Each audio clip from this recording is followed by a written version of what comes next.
of your favorite show.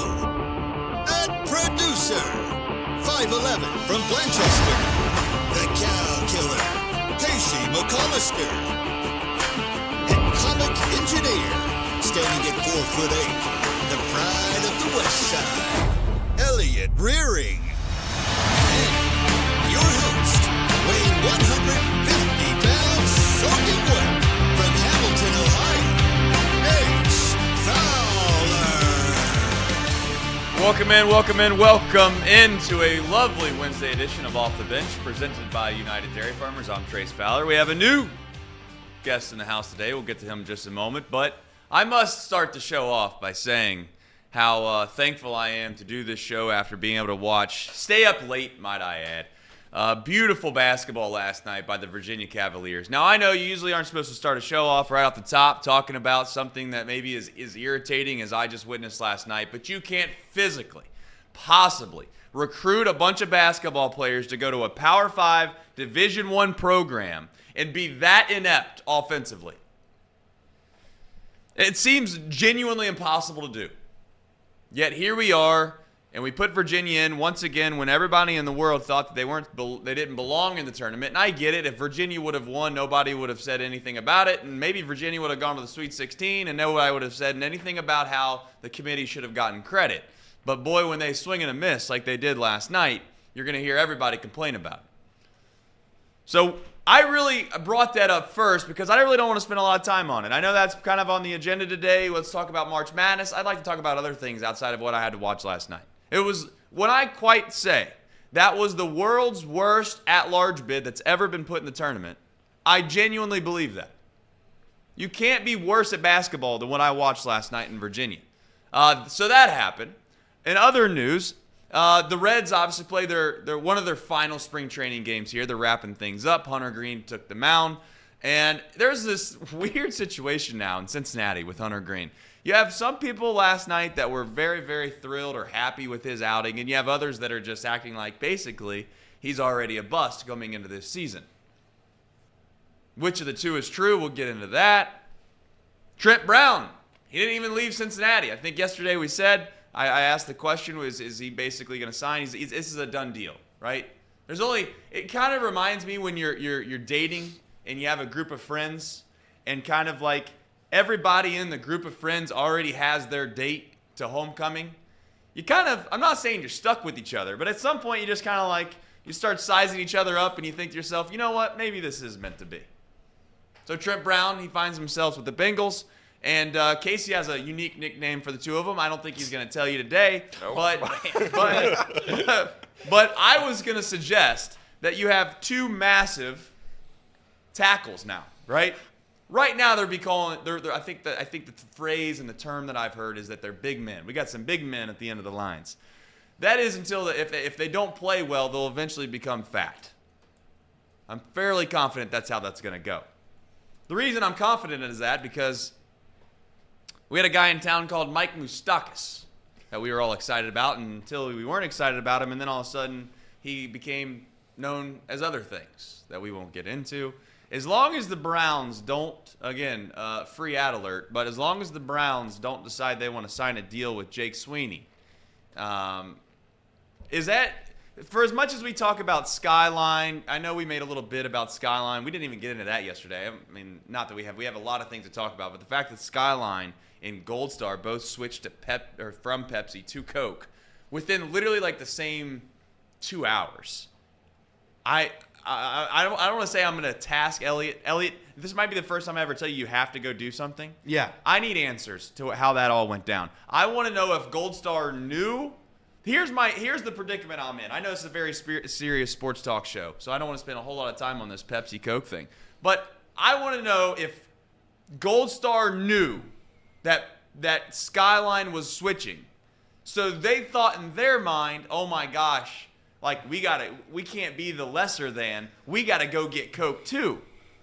Now, Reed's not fun with this because he's like, well, I think it's just because the Pepsi distributor came in and they said it was going to be too much money or whatever. That's not a fun story. I'm sorry to be the if that is businessman. the story, Reed, a good documentary will find a way around the truth. Okay, we're going to tell a fun story, not a boring story.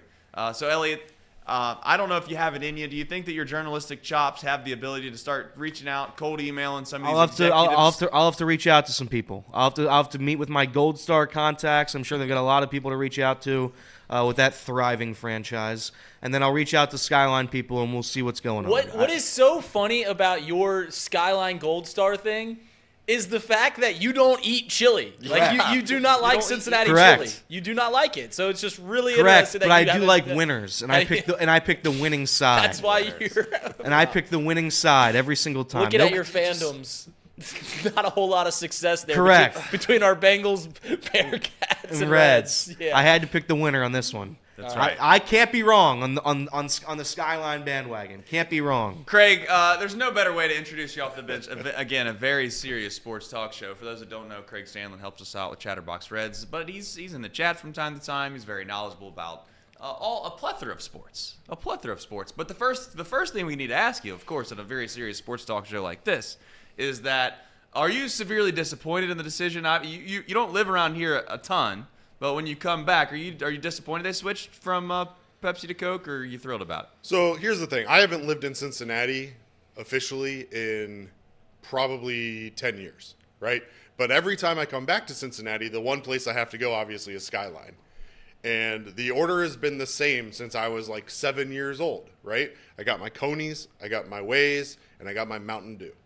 And now I can't have the Mountain Dew anymore. And that's disappointing to me. I think it's going to change the entire experience, if I'm being honest. I can't agree more. I mean, I love Coke Zero as much as anybody else. Don't get me wrong. But there's something about that Mountain Dew next to that chili that just hits different. And don't get me wrong. I'm still going to be frequenting Skyline. Don't get me wrong. But with that being said, it's going to be different. What's interesting, and I'm a little bit like Reed, where I'm on the businessman side of it. How is it possible that the contract for both of those restaurants happened to be up at the same exact time for them to even be able to renegotiate this deal right now? Because it's not, when a chain's that big, it's not like they just randomly decide, oh, well, I want to change. This is a multi-year contract situation. There's no way that they just happen to have it at the same time. I don't know. Elliot's got some sleuthing to do is all I'm saying. I'm telling you, I think this is Elliot's big opportunity. Now, I'll reach out to customer service. Yeah, and I'll find out. Get you. Yeah. We'll see how far they get you. That's going to get you, I think at Gold Star, that's going to get you 9 free Cokes and 2 Pepsis, or 2 Dr. Peppers based off what I've seen. I'm like, what a wild plan that is. There's a bunch of pissed off customers. What are we going to do? We're going to offer them the product that they're pissed off that they're getting. It's like, oh, you don't want this blue ice cream cone? Well, here's 10 of them. Be happy. Get a chew off now. I don't know. What a wild move. But to push past this big debate here on whether or not Gold Star should have switched over to Pepsi, and same with Skyline.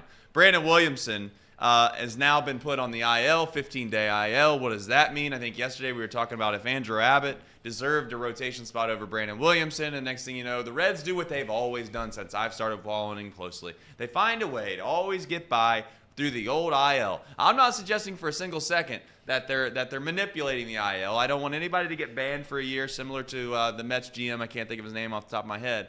But nonetheless, it buys the Reds about 30 days, if I had to guess, to make a decision on what that would have been if they had to make the decision. And by that point, as we know and we found out last year, there's probably a relatively decent chance that something else might happen that allows them to slide in Williamson and someone else is in the IL, or you get a chance to see Martinez throw the ball for a long enough of a time now to figure out if you want to shift him to the bullpen, or does Andrew Abbott struggle and you just flip-flop those guys.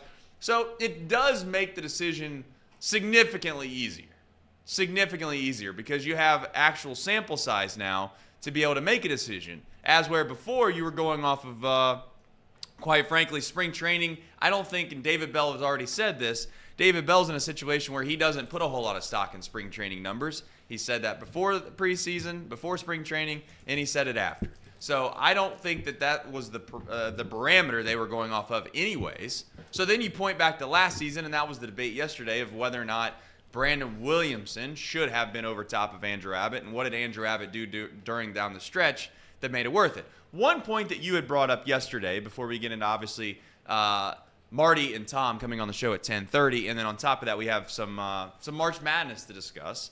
One thing that you had brought up yesterday, Elliot, that I thought was relatively insightful was that you now find yourself in a position with Andrew Abbott where it's an innings concern to where if he's not fresh and available towards the end of the year, then what's the point? Yeah, I don't understand. And again, people think that Andrew Abbott was the greatest pitcher in the world last year. And I think during that time when he came up and he pitched lights out, he was that guy for us. He was the guy we needed him to be. But if we're going to run into the same issue this season where it comes August and it comes September and Andrew Abbott is going 3 innings, giving up 5 runs, giving up 80 pitches in that time frame, what have we accomplished? We haven't accomplished anything. And that's my biggest concern with him. Now, obviously, he's going to make the starting rotation now. The Reds have cemented that decision by putting Brandon Williamson on the IL.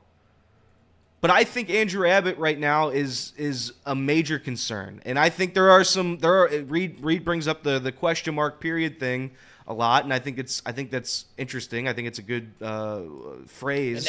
Analogy, thank you. Was looking for that. Because I do think right now, if you look at our starting rotation, every single pitcher is a question mark. Every single one. And that includes Andrew Abbott. That includes Hunter Green after last night's performance. That includes. So you're out on the Hunter Green performance from last night. Well, I'm not out, but it's. I mean, first of all, it's spring training, and I firmly believe spring training matters nada. Doesn't matter whatsoever. You might as well not show up to spring training. But I think if you give up 7 runs on 7 hits in 4 innings, like Hunter Green did yesterday, and it seems like frequently he's giving up home runs, I don't know. I do have a little bit of concern. Will it be figured out? Maybe. Sure, there's a chance. I think Hunter Green has the potential to be an ace in the majors. 100%. He could be our number 1 guy by the end of the season. But up until now, and I think Tom mentioned this on the show before we expanded, but he mentioned that I think there's you have to show us something. And up until this point, Hunter Green hasn't showed us a ton. He showed us that he can be good. Ellie De La Cruz showed us he can be the world's best player of all time. But you have to do it consistently, and Hunter Green has yet to do that. Andrew Abbott has yet to do that. So that's my biggest concern here. I think that's more than fair. It's just the only thing that you have to keep asking yourself is how much you put inside of spring training numbers, and I don't like it because I feel like you have folks that use it to their advantage both ways. You're going to have people that will sit here and talk about how Stuart Fairchild looks great. He's looked incredibly good. His numbers speak for themselves. Yet, on the other hand, then they turn around and they tell you don't worry about XYZ because spring trainings, and it's to the exact point that Reed made yesterday. You use it to whatever advantage you want to use it to, and that's what spring training is for. It's to shape the narrative that you want, I think is what Reed was suggesting yesterday. Right. So now we're in a position where we'll find out. We'll see. I think for whatever reason, I'm trying not to be pessimistic, I guess is the word that comes to mind, but I'm trying not to be pessimistic towards the season based off of things that happen. But I think the way that the Reds handle injuries, or I don't even want to call them injuries because I really don't think they are. Call me a conspiracy theorist. I just think the guys either want a day off from time to time, or the Reds are just so oversensitive to anything possible that could happen to these guys. They shut them down no matter what. Like it's just like a guy's walking out of the locker room like, why are you walking like that, Brandon? I'm like, I don't know. I woke up on the wrong side of the bed today. It's just a little sort of like, all right, you're out for the next 2 days. Like that's how I feel like. And again, I'm not suggesting that's a bad thing or a wrong way to go about it. But when you hear every single day for the last week, this guy's got that, this guy's got this, we're going to shut him down for a day. Jake Fraley, for all intents and purposes, is a perfect example of what I'm talking about the other day, where he fouls the ball off. And quite frankly, if he had walked around for 4 minutes, he could have got back in the batter's box and continued to play. But the next thing you know, we got beat writers that are suggesting that the guy might be out for extended periods of time. I mean, that's the truth. 100%. I'm not trying to kill the guys with the credentials, but essentially, if you were just reading X.com and you seen what they were saying about Drake Fraley, you'd be genuinely concerned that he was out for quite some time. Well, it turns out he just needed to walk around for 3 minutes. So I'm not going to try to let all of the things that have happened over the last week be, although they are starting to, if we're being honest, but I'm not going to let them downplay my excitement for opening day. Craig, you follow the Reds really, really closely. The vibes, I guess, right now seem like they're low, or they seem like they're off. going into this season. Let's start with this. The last time I was on this show with Tom hosting a week or two ago, he said it. I'm Mr. By the Hype, right? So let's start with that. I have rose-colored glasses on at all times. I'm all in on the team. That's a good way to fan. 100%. Here's the thing. Couple things. First of all, yesterday's broadcast was the Angels broadcast, so we got some really good insight. For the last 5 years, Mike Trout doesn't even participate in spring training because, as Elliot said, it doesn't matter. Why is Hunter Green pitching so much this spring? Because he's working on adding pitches to his repertoire. So yes, did he struggle at times yesterday? Yes. Did the defense let him down at times yesterday? Absolutely. But he also showed the electricity that Hunter Green brings to the mound in that third and fourth inning when he went 1-2-3, 1-2-3, right? So I was extremely encouraged by seeing that. Now, I did some digging on this, Trace, and I pulled it up. Hunter Green gave up 7 hits yesterday. In those 7 at-bats, how many pitches did he throw? 9. 9 total pitches over 7 at-bats. They were attacking him early because he was throwing the fastball early. So, yeah, did he give up hits? Sure. But at the end of the day, when the season comes, he's not going to be sitting there throwing fastballs on the first pitch every single at-bat like he was yesterday because he's working on throwing certain pitches the way he is. It's just a different scenario. Ultimately, I put 0 stock into it. Now, we talk about injuries, and is there concern about the depth on the Reds? Absolutely. Of course, there should be. But ultimately, like Trace said, we're talking about maybe 30 days it buys the Reds to make a decision. Realistically, you're talking about maybe 2 starts because Lodolo is going to be ready to come back by April 10th is the date I heard, I think. So you've got essentially 2 starts out of Andrew Abbott to make a determination of what you've got there. Now, he may come out blistering hot like he did last year when he was called up, and then you're going to be really put in a difficult decision. But you've got someone like Nick Martinez who gives you a ton of flexibility in terms of what you could do. You've got the potential to go opener. You've got a potential for Nick Martinez to be a long reliever out of the bullpen so that maybe Ashcraft only has to go 3 or 4 if he's still pitching really well. You've got so many options because of the depth in the pitching rotation if they stay healthy. That 30 days is really not that big of a deal to me. I agree. And I think what you said there, and Reed touched on it yesterday, is what this season I think is going to make or break. It's going to make or break the Reds' 2024 season. The defense is atrocious. Atrocious. If you have the outfield that we have, and I say this with love, and I say this with respect, it has to be the very worst defense in Major League Baseball in terms of outfield. It has to be. Jake Fraley's an okay defender. Trace brings up the point that Will Benson looks like a deer in headlights. He makes a lot of good plays, but he doesn't really look at the ball. He puts his glove out there and prays. Center field, we have Stuart Fairchild. He's serviceable. Missed the ball in Chicago last year when I was there. And then in left field, you have Spencer Steer, who respectfully isn't an outfielder. So that's my biggest concern. I'm sitting here looking at these spring training ERAs. Hunter Green, 12 innings, 11 earned runs. Frankie Montas, 11 innings, 9 earned runs. Brandon Williamson before the injury, 11 innings, 8 earned runs. Graham Ashcraft, 9 innings, 7 earned runs. Andrew Abbott, 8 innings, 7 earned runs. And it's just that's horrible. But again, I go back to my point where I say spring training is these people are on vacation. These people, all these players do, they go out there, they play golf, they hang out with their friends, and that's it. I think there are guys like Hunter Green who are working on different pitches and they're trying to,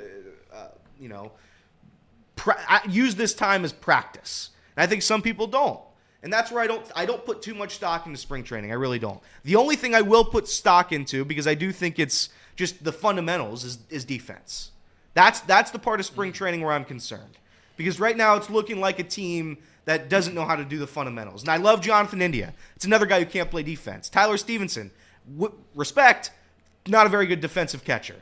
We saw 3 games, and in 2 of those 3 games he had 4 pass balls. Wild pitches scored. I'm trying to pull it up. I'm trying to pull it up now. The only pushback I would have on that is there's a lot of guys that have been pretty elite pitchers for the Reds that don't throw the ball well in spring, and I'm sure that goes for the rest of the league as well. I don't pay attention to what other guys do in the spring. That's what I'm saying. But I'm saying Johnny Cueto is a guy that I think comes to mind. I don't know if anyone can pull up Johnny Cueto's spring training stats, but he probably, for all intents and purposes, has drastic splits between what he did in spring training and what he does in regular season. No, So 100%. I'm just saying, I'm not trying to go over the deep end here. That's all. So, great friend of Chatterbox Reds, Bryce Spalding, had an amazing thread yesterday on X.com outlining some of the differences between spring training and regular season lines. Luis Castillo was one of the guys that he outlined, okay? 2018, spring he had a 4.73 ERA, and then regular season 4.3.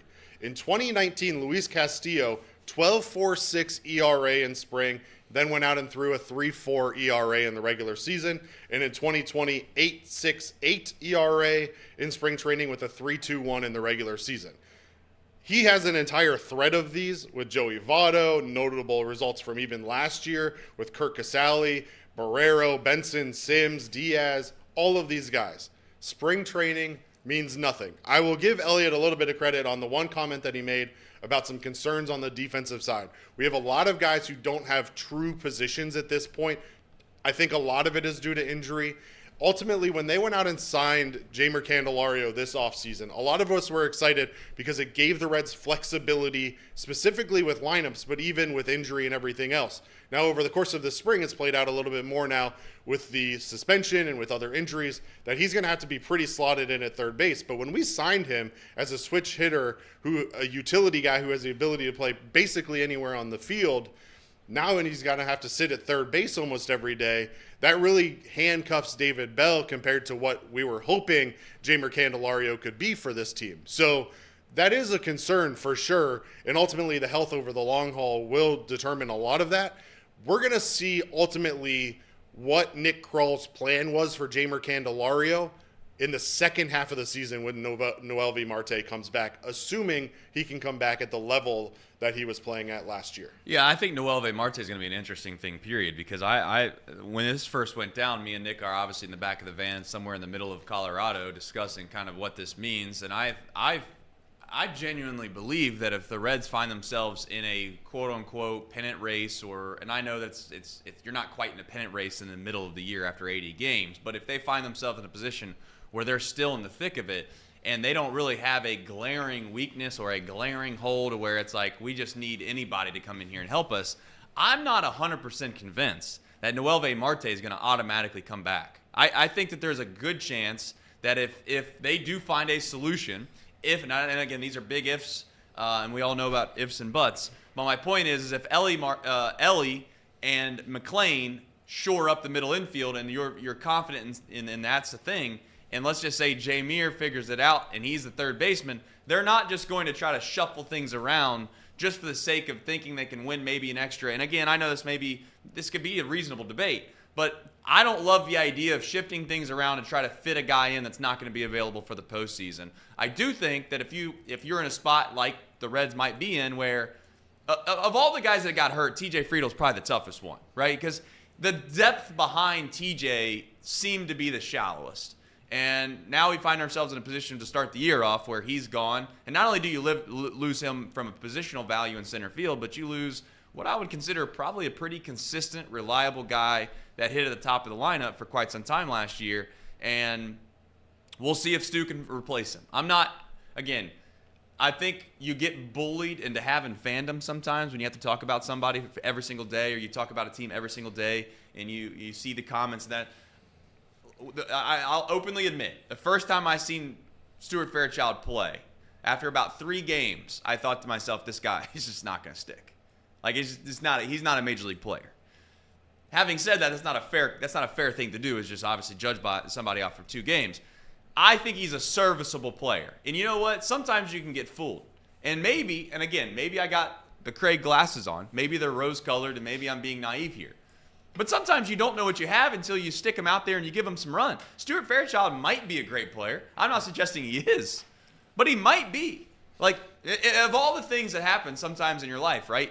You think, as the saying goes, thank God for unanswered prayers. Like, maybe, just maybe, and again, this is the ridiculous optimistic take one could possibly have, but for as down as we just got about spring training games, which I don't know if we all put a lot of stock into it. I don't say I could care less, but I'm going to go into opening day with an open mind. But maybe, just maybe, Stuart Fairchild plays incredibly well. He continues to do what he's done in the spring, and he does it in the regular season. And now you find yourself in a spot Where Stuart Fairchild, to your point, can shore up some of this defensive, I don't want to say inequity, what am I trying to say? Inefficiencies. But my point is, if he can shift from center field to a left field, then you have flexibility again. So maybe it's a blessing that TJ goes down. That's the most ridiculous, optimistic way to look at it.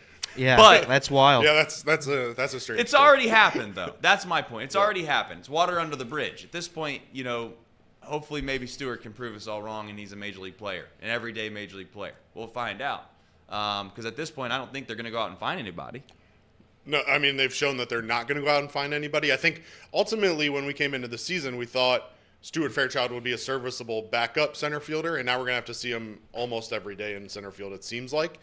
But it does in some ways solve a little bit of a problem where you had two left-handed bats in right field that you were going to have to figure out how to get them at bats, and now that Stewart's going to have to play a lot more center field, ultimately it may open up opportunities for Will Benson to get some more at-bats or Jake Fraley to get some more at-bats as well. So, look, we don't want to put too much stock into spring training, but Stuart Fairchild has looked great. 2 more doubles yesterday against the Angels. So, yeah, Stuart Fairchild could come out and start the season batting .098 or something, and will look silly. But right now he looks really good. He's a guy who had a lot to prove, I think, and a place on this roster to earn. I think he's done that. So I think from a center field position, would it be nice to add another piece? Yeah, for sure.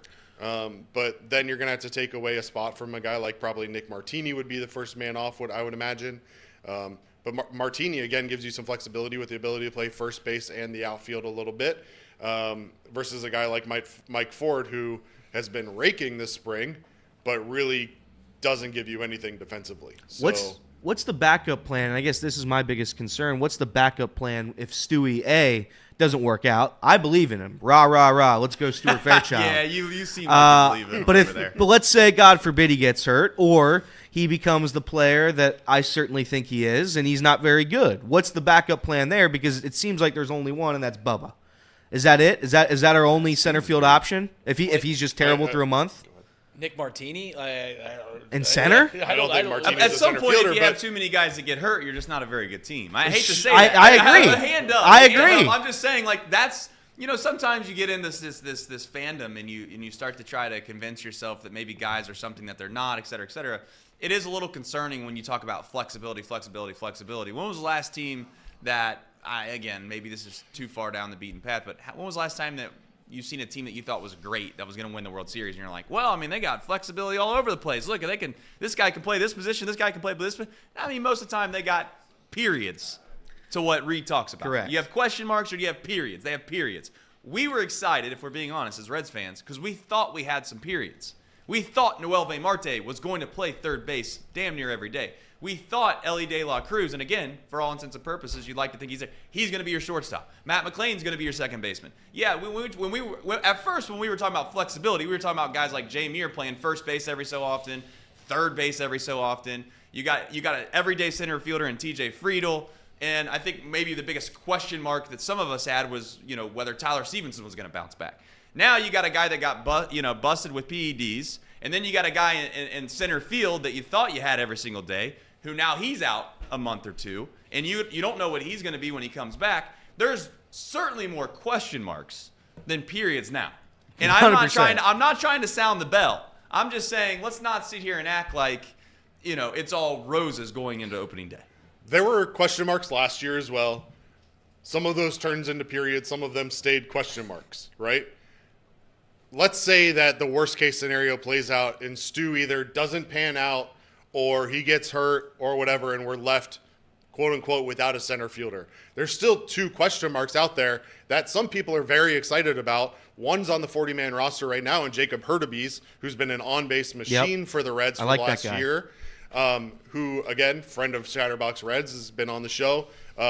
I like his approach a lot. Defensively, he gives you a lot, and if he can get on base like he has in the minor league, certainly could prove as an opportunity to wreak havoc. And the other one is Blake Dunn, who a lot of people are extremely excited about offensively. I don't know that he's going to be necessarily as good defensively, but at the end of the day, can give you a lot offensively, which could serve to fill a role as well. So ultimately, if Stu doesn't work out offensively, you know he's going to work out defensively. I don't think there's any question there. He's a very good defender. So if offensively he's not giving you what you needed, maybe you turn to Blake Dunn and give him an opportunity sooner than you ideally wanted to. Or if Stu gets hurt, then you can turn to somebody like Jacob Hurtubise, who isn't going to be a downgrade defensively, but maybe not as good offensively. All right. It is time. It is 10:30, which means one thing. It's the Brennaman.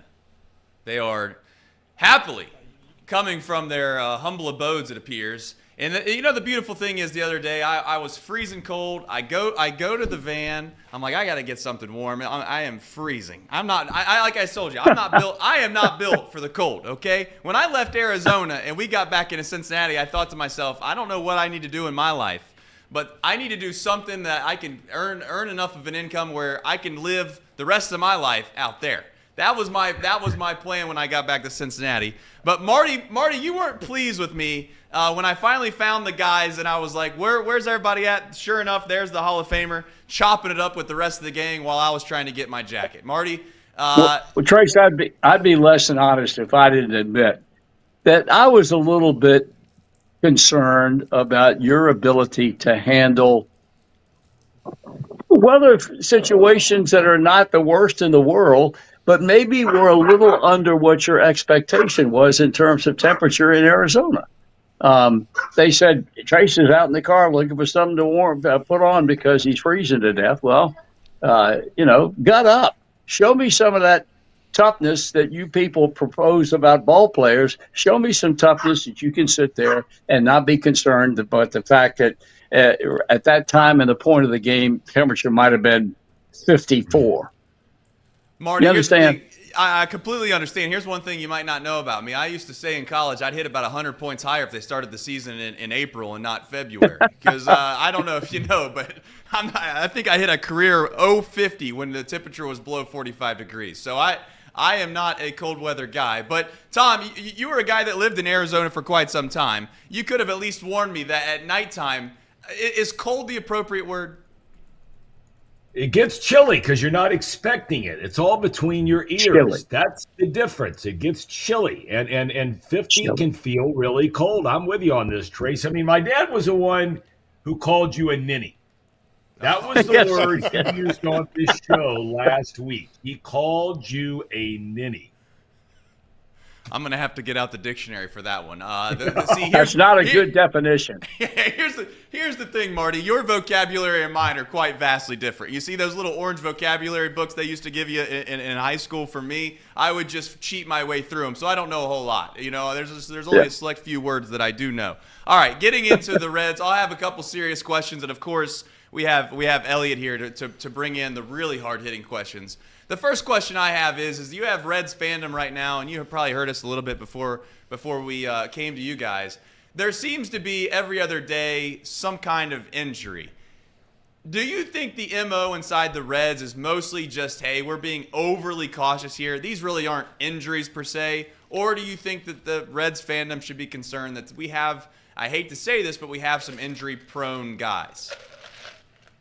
Oh, I don't think there's any question, in my estimation, that there are injury-prone players on this team. I mean, the track record would indicate that. Now, that and the injuries that they may be suffering now, or maybe other players suffering injuries that don't fall under this injury-prone umbrella are concerned. I don't know that there are any potentially serious problems at all. Now, obviously there are going to be some players that will not be ready come a week from tomorrow to open the season, but a guy like Nick Lodolo, right now all plans are go for him to start on April the 10th, which is roughly 10 days or 12 days, whatever the case might be, so after the season opens. So I don't know that I'm concerned right now about the quality of injury, for want of a better term. I am concerned about the fact that it seems to be an ongoing situation with this ball club from season to season. All right, Tom, I'll ask you a similar question. You have, and again, I'm not trying to put you in a tough spot here, and maybe if you don't have an answer, you don't feel free to pass. You have people that are starting now to question Reds personnel per se, medical staffs, things of that nature. I think Jonathan India last year even kind of hinted towards the idea that he got, I don't want to put something of the realm bad advice. Do you feel like that there's a actual difference between ball club to ball club when it comes to medical staff and how they treat certain things, that Reds fans should look to that direction, or do you think that's null void, that gets overblown? I think it's overblown. I think that when you look at the Reds team doctors, I mean, especially when you're talking about, let's say, Tim Kremchek, who heads up and has been the director of medicine or medical director, whatever the term title that he has. I mean, there are people that come from all over the country that seek him out to have Tommy John surgery. I mean, if there is such a thing as an arms race in the Tommy John surgery world, it's him and Jim Andrews. They're the two best on the planet. But, I've always felt, and Chris Welsh and I used to talk about this all the time, I have always felt like these players now are overtraining, if there is such a thing. There's too much weightlifting now. There are just these guys, by and large, not every one of them, are finely tuned machines now by the time they show up for spring training. There used to be a time, and no one is suggesting that you would want to go back to this point in time, but there used to be a time when baseball players had jobs during the offseason, and they would show up in spring training to get in shape for the season. Now these guys are walking in the door ready to go day one, and I think you're seeing it's all the little stuff we're talking about, Trace. It's the oblique muscle. It's a hamstring. It's a quad. It's all of these these aren't serious, like, tear your ACL kind of thing, and what could have done to prevent that. I don't know the answer, but I have complete confidence in that medical staff that they have down there. I just think that you have some players, like my dad said. I mean, let's be honest with it. Let's be honest about it. If you look at the top three pitchers in the starting rotation, theoretically the top three, right? Hunter Green has been hurt every single year. Nick Lodolo's been hurt every single year. Graham Ashcraft is wound up on the injured list every single year. I'm not calling these guys out for being, for not being tough guys, but it is what it is. This McLean thing is now, this is a solid almost year running now with this oblique thing. I mean, I don't know a doctor on the planet that heals an oblique muscle. So, you've just got a lot of guys here that, the Friedl thing was a freak thing. The Marte thing, not good, obviously. But they've got to get some of these guys on the field. That's why, I hedge my bet when I get too excited about the Reds' chances, especially when it comes to the pitchers and the ability to actually complete a full season. All right, shifting gears a little bit, but staying on baseball, they obviously opened up the season last night overseas, and they played, I think, at 6 this morning. I was asking the group the other day, we're obviously young enough not really to be able to see, I guess, the heyday of baseball, because obviously my parents, grandparents would talk about how baseball at one time was the NFL, for lack of a better term. It was the main sport. I guess my question would be, do you ever see a situation to where that ever starts to shift? Do you think Major League Baseball has a real puncher's chance to get themselves back into a neck-and-neck arms race with the NFL? And if so, how would they do that? Don't ask me. That's way beyond my pay scale. I can't even begin to speculate about. Tom would have a better knowledge of that type of thing than I do. All I know is I just read a great piece that was in The Athletic, I think, today about the next number of years for ESPN and where their statue will end up when the dust is settled on all the things that Bob Iger and everybody else in the Disney world are trying to make happen, that direct-to-consumer approach that ESPN has taken. And the concentration is the NFL and the NBA, with baseball third. And the article very readily says that on their list of important priorities, the NFL and the NBA take precedence. And then if something breaks through with negotiations with them, then they'll turn their attention to Major League Baseball. That's quite honestly something of an indictment when you talk about where they are now and what baseball hopes to accomplish should they decide to go head-to-head against the NFL in a number of years down the road. Well, really, you could put that, Trace, into you could put a priority list and just look at what happened yesterday with ESPN. You could actually put baseball fourth on that list because college football's got to be in there. They just signed a $7.7 billion deal for the college football playoff through 2036. 2036. You've got Major League Baseball teams wondering if they're going to get paid by their primary vehicle to get to the fans with this whole Bally's thing just for this season. But you asked the question about what would need to change. First of all, there's nothing wrong with being in third place if they can get to third behind the NFL and college football. There's nothing wrong with that. There's still plenty of money out there. There's plenty of pie out there for everybody to eat and be very, very happy. The players, the owners, fans, et cetera, et cetera. Baseball is never going to get to the point, in my opinion, with the fans anymore because there are too many fans that feel like their team does not have a chance to compete. Now, we would find a million people that would argue this, agents, et cetera, but when you're starting a season in the NFL, you can be in Green Bay, Wisconsin, which has a population of fewer than 100,000 people, and their team has a chance to win a Super Bowl. You have a city like Cincinnati, which has a population of 1 or 2 million people, and most people feel like outside of catching lightning in a bottle, and it goes to Pittsburgh, it goes to Oakland, it goes wherever you want to go, right? That they don't have a chance.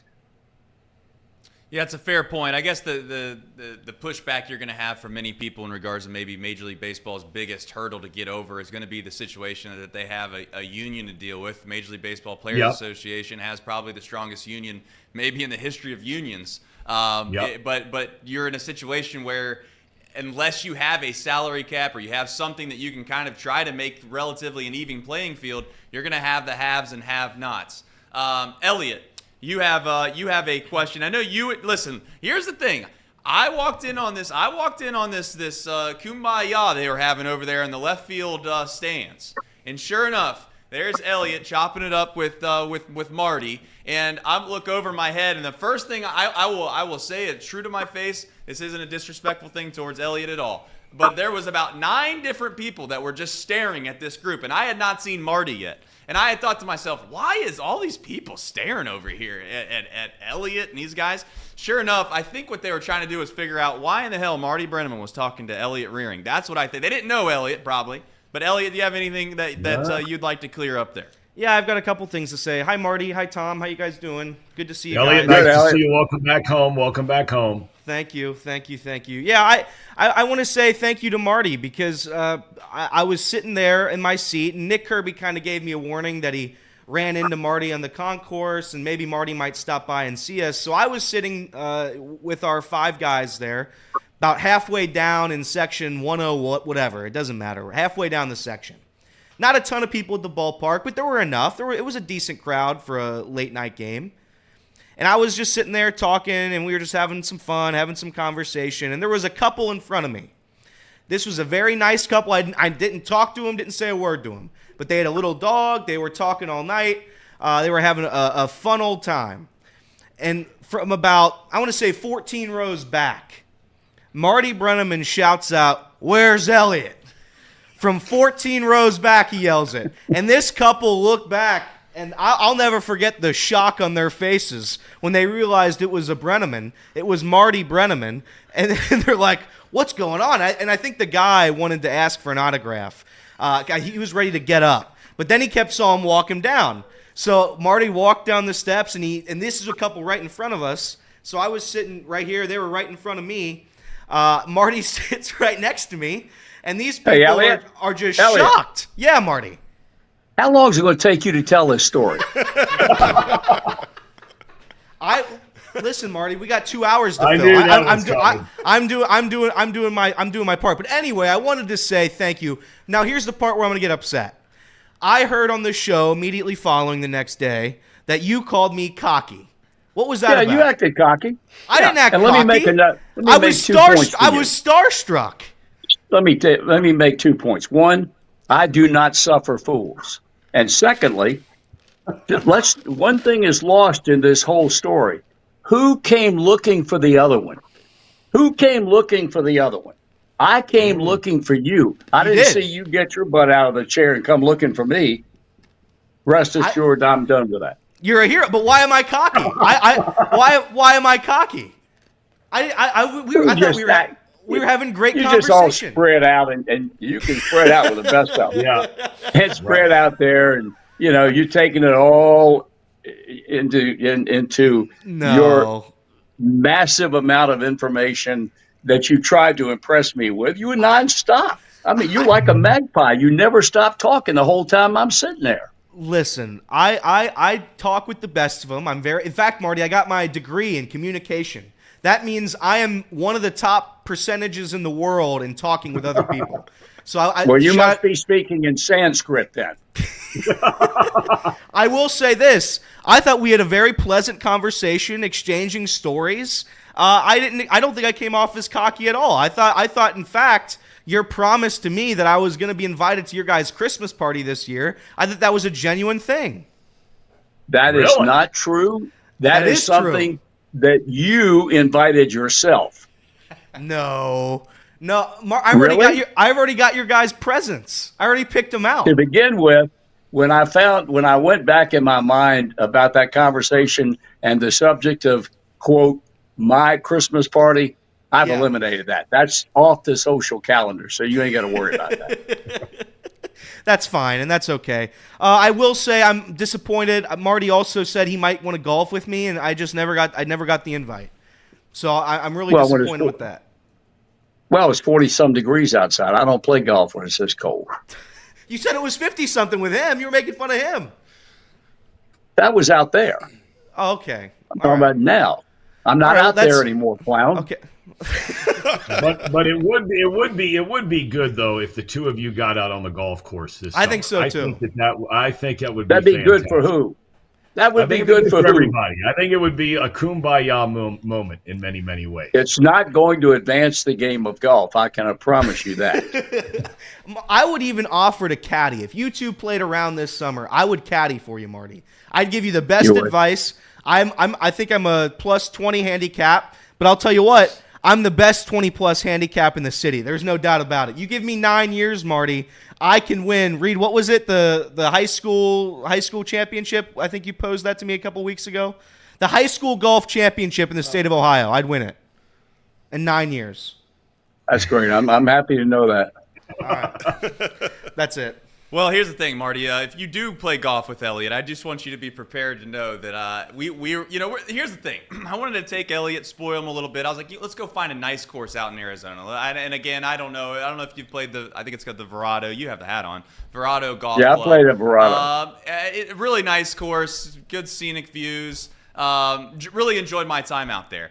I take a peek at Elliot's bag. Now, granted, he has some elder bag. I don't know if it's nostalgic, but it's got holes all in it. I don't know how the hell he keeps anything in there because everything you'd think that you put in the pockets would fall out. Sure. But I look at his bag, Marty.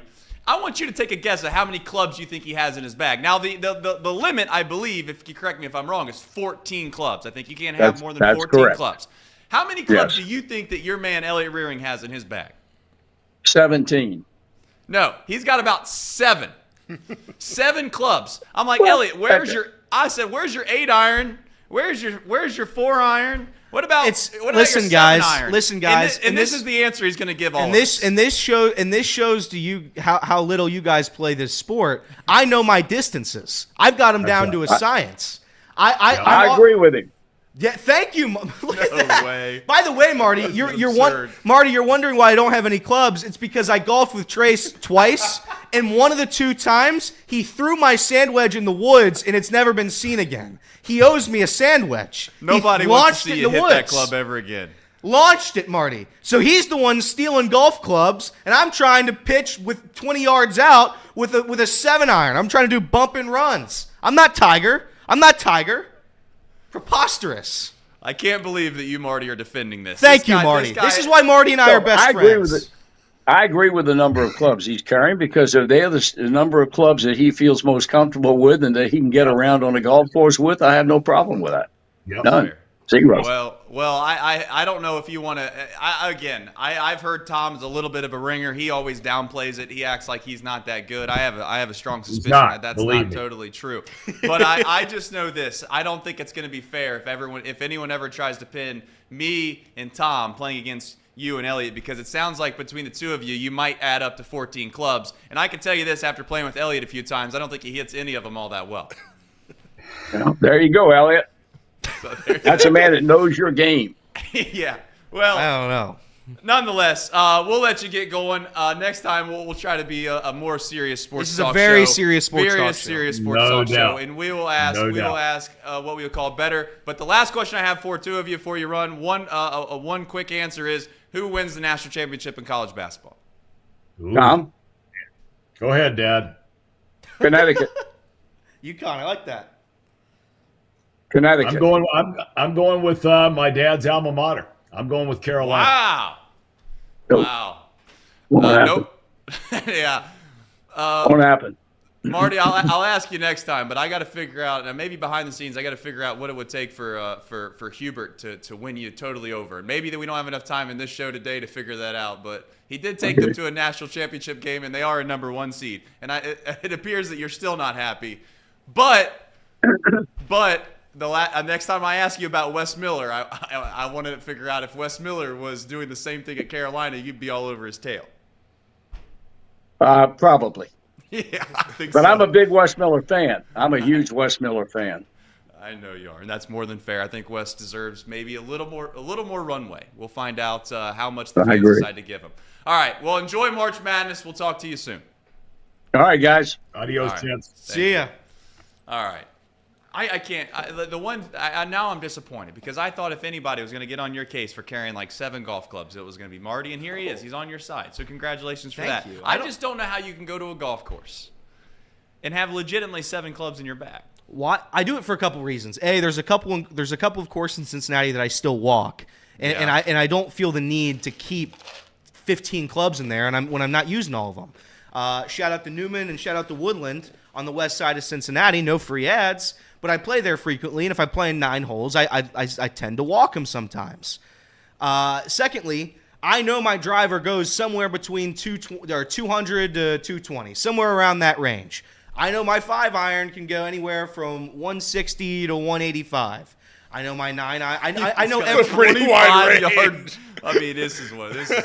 So there you go. I know everything I need to know by the fact that you just said I got a club that goes between 160 to 185.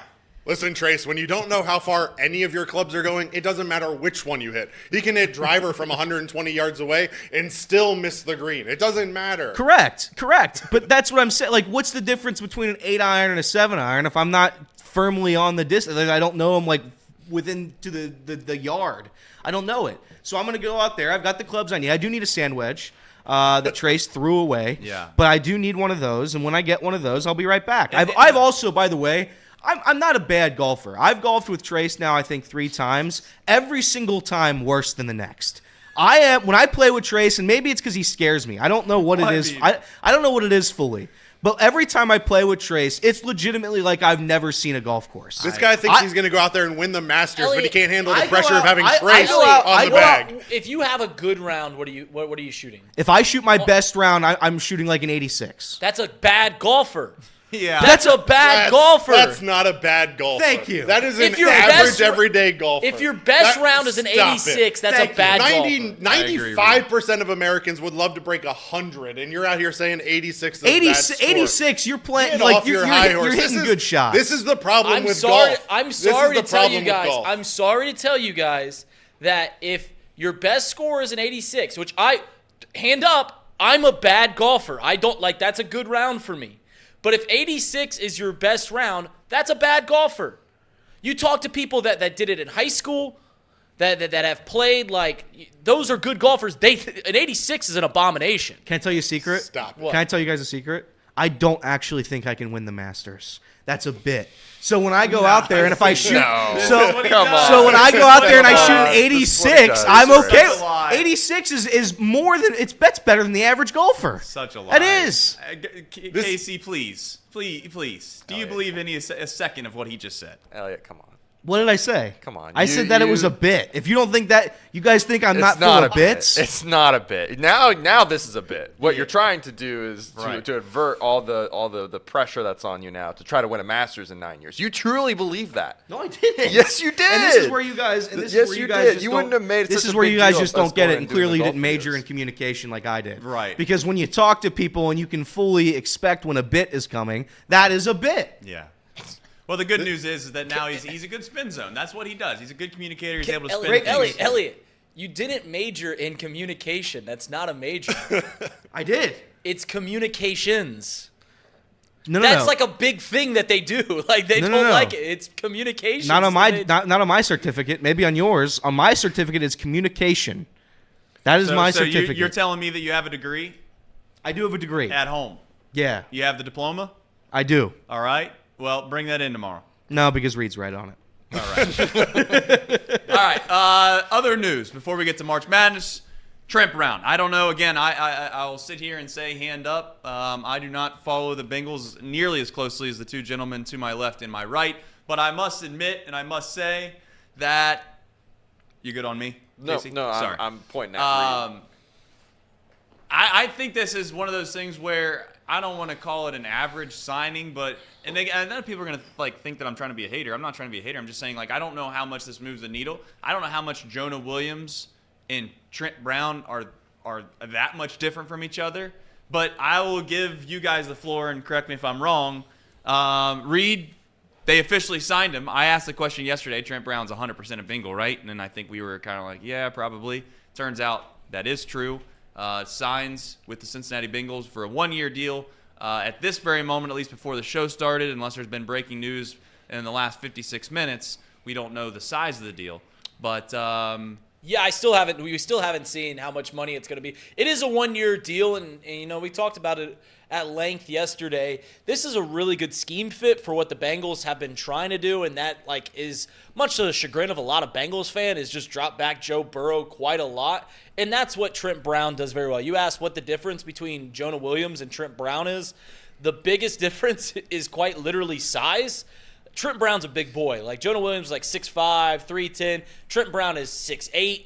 He's 350. He's huge. And Casey, we saw this chart from a guy that does analytics, which is the pass win rates. So how much do you win when you're blocking, and how often are you put on an island? You'll see Trent Brown on the far right of that sloped curve. So this is something that he's used to do. This is something the Bengals do. They put their tackles on an island because they drop Jonah Williams or they drop Joe Burrow back so frequently out of shotgun. So they ask a lot out of their tackles, and that is something that Trent Brown is familiar with. So it's a really, really good scheme fit. And here's the thing about it. It makes our run game pretty one-dimensional once again, right? We don't have athletic offensive linemen as other teams do, where you can really have some fun run schemes. But like I said, it fits what the Bengals have shown to do. It fits what the Bengals are trying to do, and that is simply drop back Joe Burrow out of shotgun, let him see the whole field, and they feel confident with Orlando Brown, with Trent Brown, that they can put those guys on islands and keep Joe upright. Yeah, I mean, it also helps hide like you said, it helps kind of hide the deficiencies of the offensive line. We already know our guard play has been declining with not Ted Karras, with Kappa. We know that Volson's not the greatest guard in the world either. So it kind of just helps knowing that now you have two tackles on either side that you feel pretty comfortable leaving out there on islands. You already said it was a good scheme fit. I wanted to just bring up, this has kind of been one of the most predictable off seasons, I would say, for the Bengals in a long time. Trent Brown was a name thrown out there since the very beginning. Mm-hmm. It just makes a lot of sense, to be honest with you. The only deviation that they've had so far is that they went for pass rush on the interior line as opposed to keeping around a DJ Reader. I think that was a slight deviation, but it was something that we knew they needed, and that's something that teams are very much pushing towards is getting more pressure on the interior part of the line, and that's what Sheldon Rankins provides. And we talked about this yesterday. If they're able to get somebody now in the free agency at nose tackle, you go into, and this is what I've been preaching for a while, you go into the draft able to kind of do whatever you want, right? There are areas that are thin. There are areas that don't have a long-term solution, right tackle being one of them, as Trent Brown only signs for a year. But you're able to go into the draft not needing, hey, we absolutely need to get a right tackle this draft early. We absolutely need to get a pass. You go into the draft being able to kind of do what you want. Yeah, you don't have to go get a starting right tackle, not just any right tackle, a starting caliber one, which you're not going to find very easily in the draft, especially at 18. The top talent is going to go in the top 10. We all know this, just simple. Now they have the ability to actually look at, like, guys that have the highest ceiling instead and take that route and let them develop behind Trent Brown. Like Amarius Mims, I was very hesitant on wanting to pick him. That's a name thrown out a lot. Injury history, but the dude is huge. The dude is very athletic for the position. Now it makes sense to me because you got a guy in similar stature, similar size, and can learn behind him. And if Trent Brown gets hurt, you slot in another giant tackle there. So, I mean, it's just another window of opportunity open for the Bengals. It's a great signing. And on top of that, too, because we made the moves at running back to get more explosive there, right? That run game that we're worried about losing with Jonah Williams, being able to get that second level, doesn't matter as much because you're getting a guy that can create on his own already. So we talked all the pros. Now, in good faith, let's talk about the cons of signing a guy like Trent Brown. And the first one that comes up is he is hurt quite a bit. You go back looking at the last 4 years, he started one full season. 5 games in 2020, 9 games in 2021, only 8 games last year. So there is the health factor. When he's on the field, he's pretty good. Yeah. But can he stay on the field consistently? And the thing that Casey also brought up, that I brought up as well, is much to the chagrin of Cincinnati Bengals fans, why can't we be more creative in the run game? It's going to be more of the same now with Trent Brown out at right tackle. Clearly seems like the decision has been made as far as what the philosophy is going to continue to be for the Cincinnati Bengals on the offensive side of the ball when you have them. The one thing I was interested in that I thought was unique was that for a guy like DeJuan Jones seems like a guy that just gets brought up all the time, but it's just like, if that's the style, maybe they got forced into the hand. Maybe it was like it's just an accidental thing. Maybe that's not the way that the Bengals front office now perceives to be tackles. But if that's the style of tackle that they're looking for, it does seem very ironic and crazy that they wouldn't have taken a stab at a guy that's very similar in nature to the 2 tackles they have now in the 2 Browns with DeJuan Jones. So we'll find out. I know that's probably going to haunt Casey for quite some time. Oh my God! But is that not a fair? That's not. Yeah, a fair, no, that's a fair argument. I mean, they also are going after Mekhi Becton. I mean, you can't. All 3 of those guys, DeJuan, Mekhi, Trent Brown, they're all huge dudes. It doesn't make a whole lot of sense. I don't know. I don't know what one of the I things I was going to say I'd like to hear Craig's opinion. Well, one of the things that's going to be interesting, and you talked about games played and all of those things.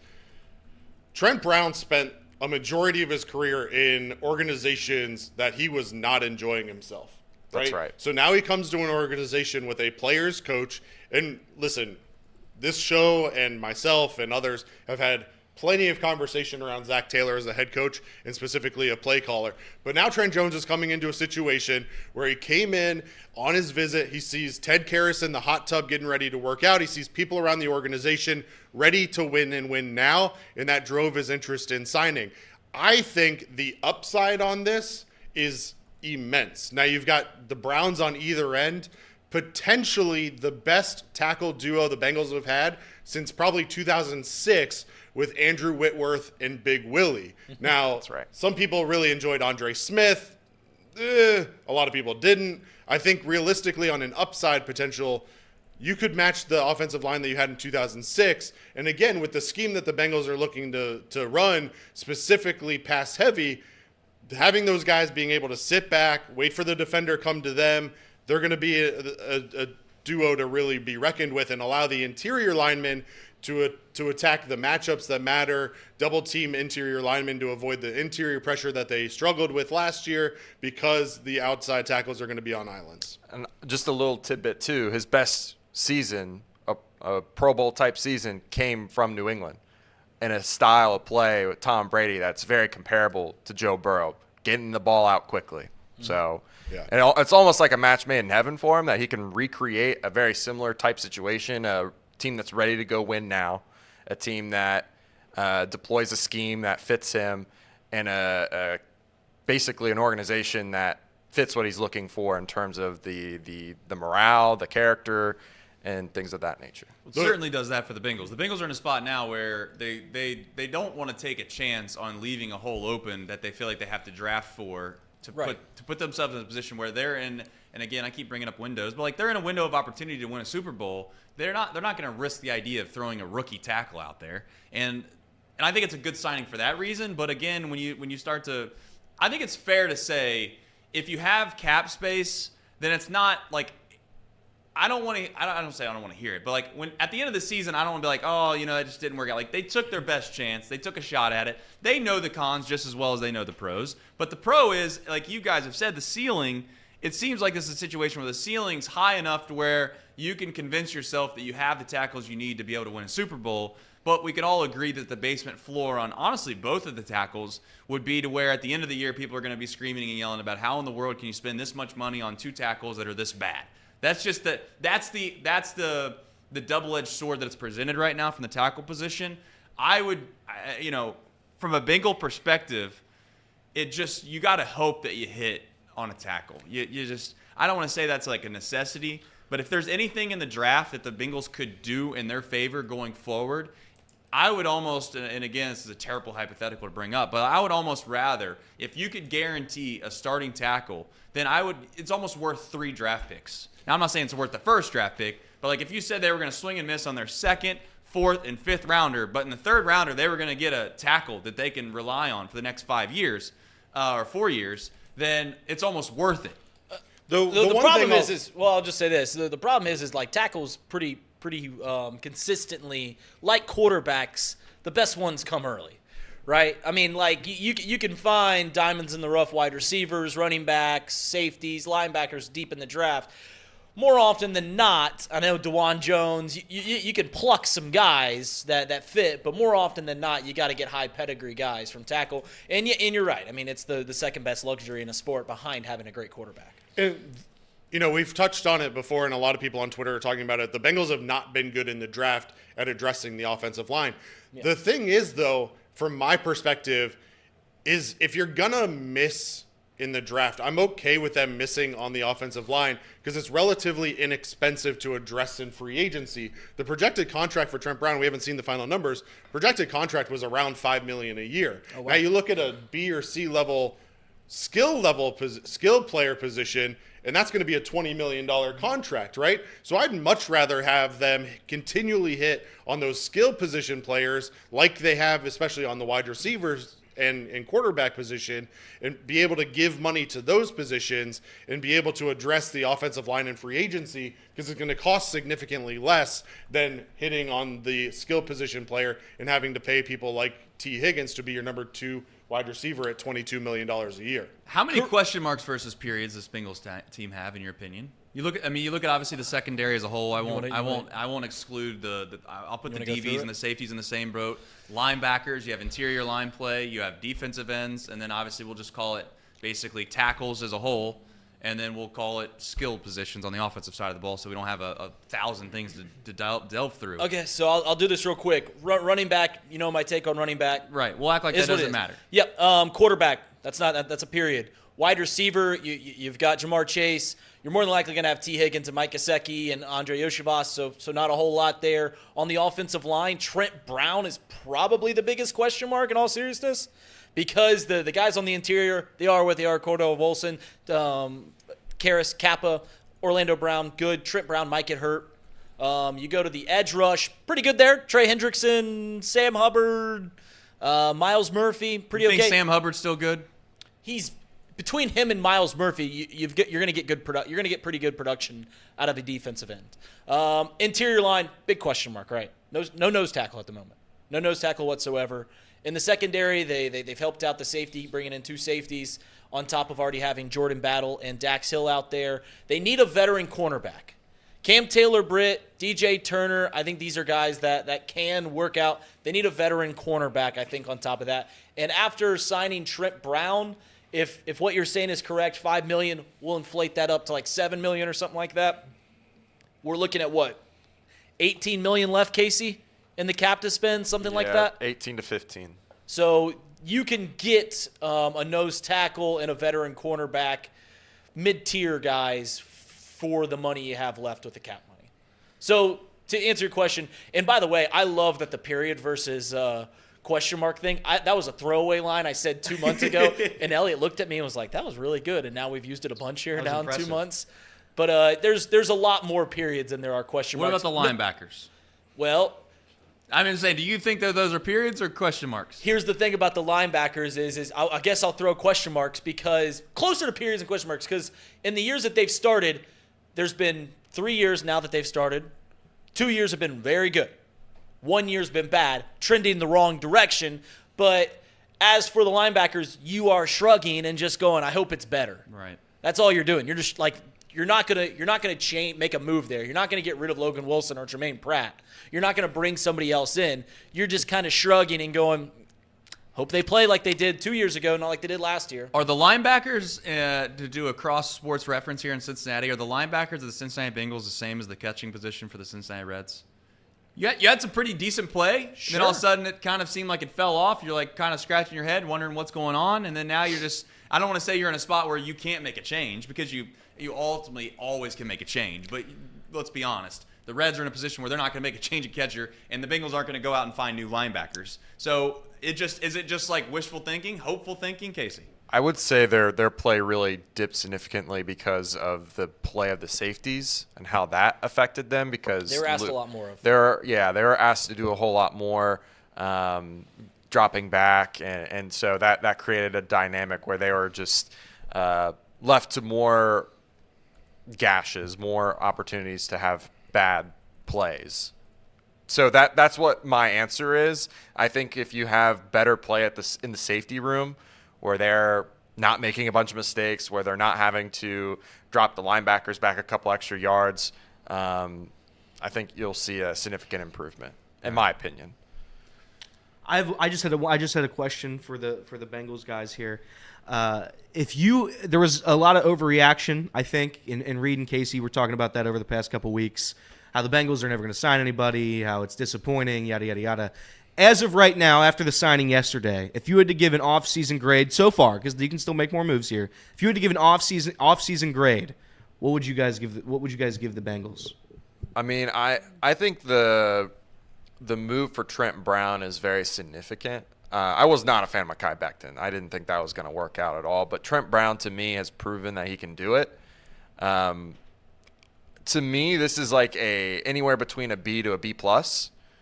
Probably closer to the B+. I don't think it's an A. I don't think it's a slam dunk because they're admitting that they made mistakes at the safety position and that they're correcting those.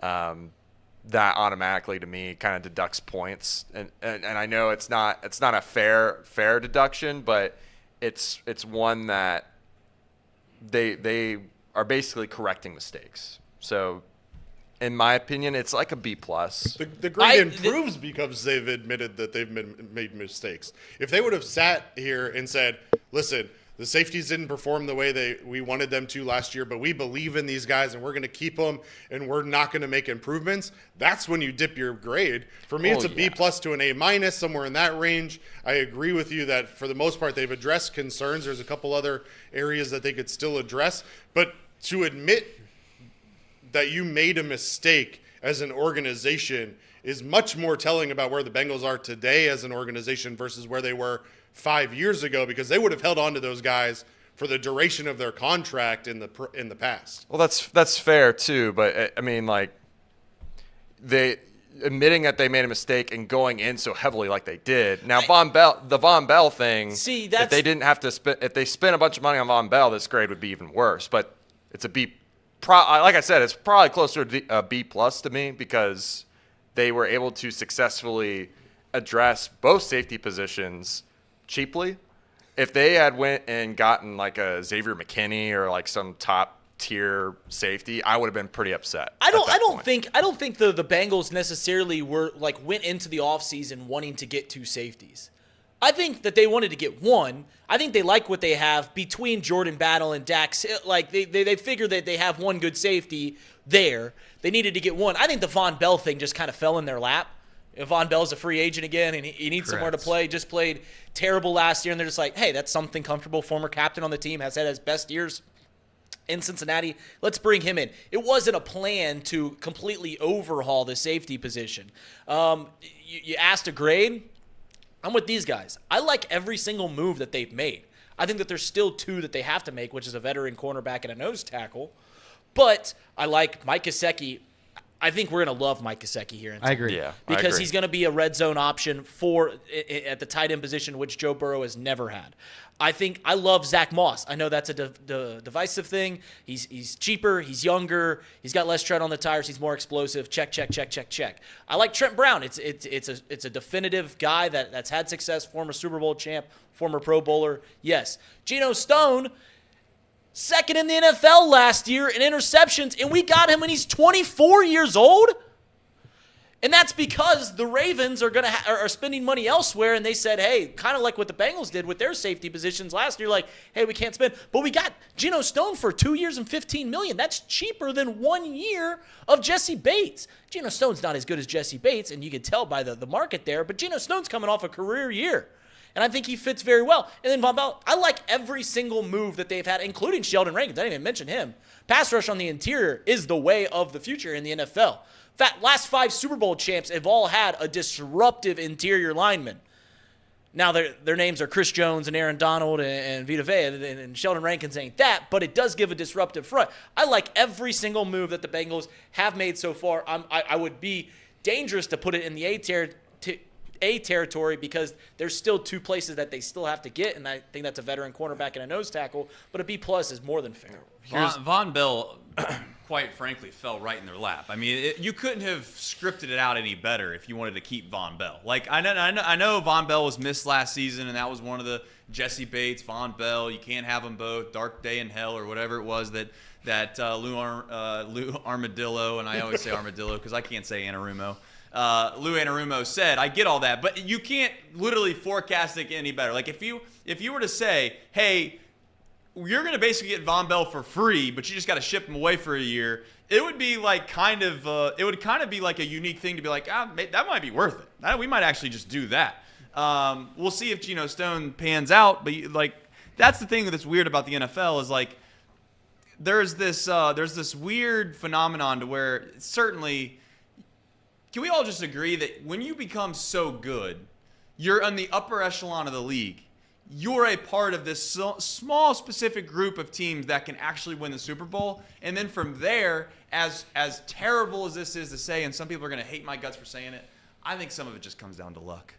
It's just luck. Sure. It's just luck. Do your guys stay healthy? Do you get the right calls? Does the ball bounce your way? When a guy fumbles when he's in the red zone, does it actually bounce to your guy or does it bounce to the other guy? At some point, it is what it is. It's a relatively even playing field. And the Bengals have found themselves now in a position where I don't know how you couldn't give it an A, in my opinion, largely based off the fact that they've put themselves in a position where when you go into the draft isn't even happened yet, which is the kind of the crazy part. For those that are pessimistic about maybe some of the moves, and I'm not saying that anyone in this room is that way, but if you are a Bengals fan that's somewhat pessimistic about some of the moves they've made, the question is like, the draft hasn't even happened yet. So when you add the draft in, you get the weapons from that, you add it all up, and you like to think that the Bengals are going to be at least a part of those upper echelon teams that then now have a chance to win the whole thing. And then I don't want to say again, it's all luck. Certainly some of it comes down to what you said that sparked my thought process with this is that the difference between Geno Stone and again, maybe a guy like Jesse Bates might be, and again, this is a huge stretch, but maybe that's the difference between winning the Super Bowl or not. You know, like the margin for difference of winning a Super Bowl and not winning a Super Bowl seems so small, but then I keep saying if that's the case, then honestly, it's whether or not, and again, I don't want to bring up like scar tissue here, but it's whether or not you get a roughing the passer on Patrick Mahomes when he runs out of bounds. It's whether they call a terrible holding penalty on Logan Wilson in the red zone. Like those are, I hate to say it, but like that becomes the difference more times than not of whether or not you got this guy in free agency or that guy. Yeah, I mean, the one other thing too, I got 2 things. I'm going to change my statement from the B+ to an actual B+. Just here on air, I'm going to state that because I don't want people to kill me. 2, The other reason why it's not an A to me is because of what's going on with T. Higgins as well. Now, that's subject to change if they do something with T. Higgins, if they trade him.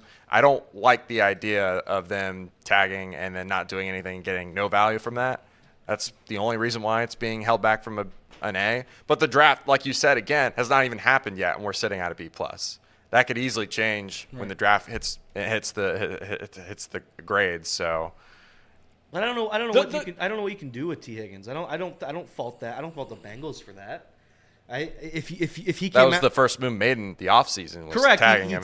tagged him. Yeah, which is the right move. You had to tag him, but yeah, it's just if you could trade him or not. To the point that Trace brought up about like the difference between like winning a Super Bowl and not winning a Super Bowl. The best analogy I can have for that is like we are very much talking about auxiliary things. Like when you have a guy like Jamar Chase, Joe Burrow, you're in an area where you are thinking at least that you are contenders. It's much different than the current area that the Carolina Panthers are at. It's much different than where the Washington Commanders are at, where the analogy I'll give is like we already have a home, we have a couple of cars, we have a job.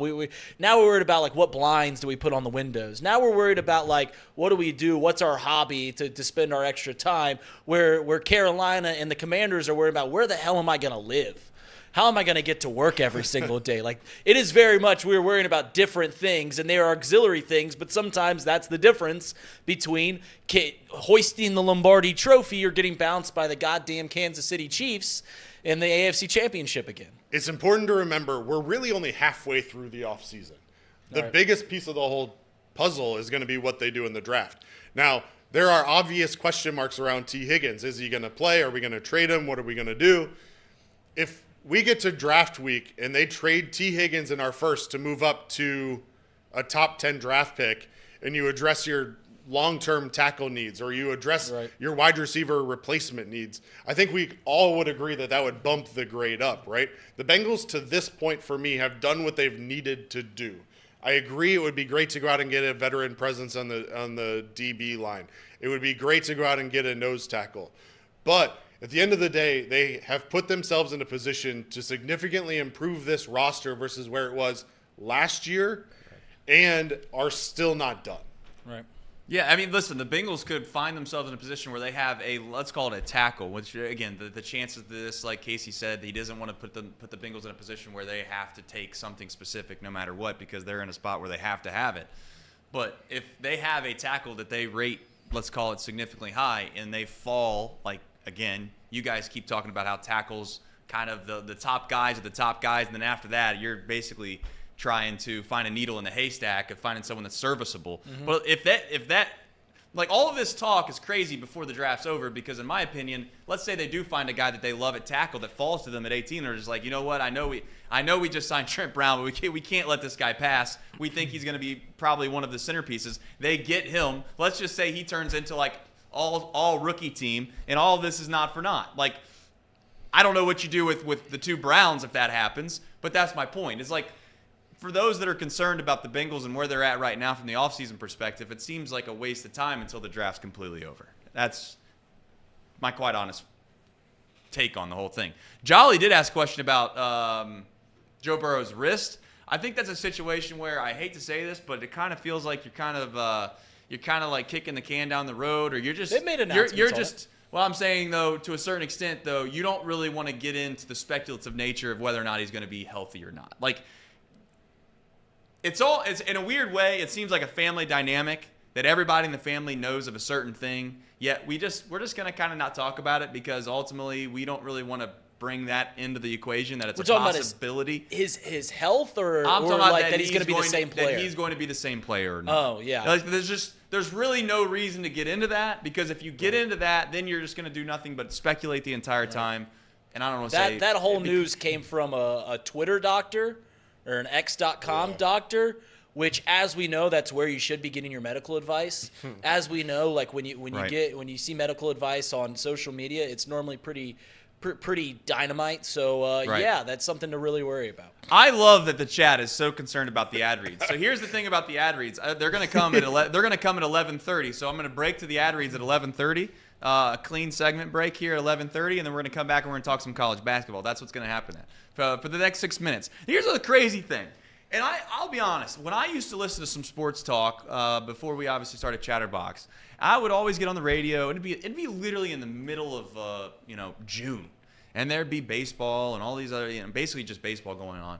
And I'd be like, why in the God's green earth am I turning on ESPN? And they are talking about the third-string quarterback in Minnesota.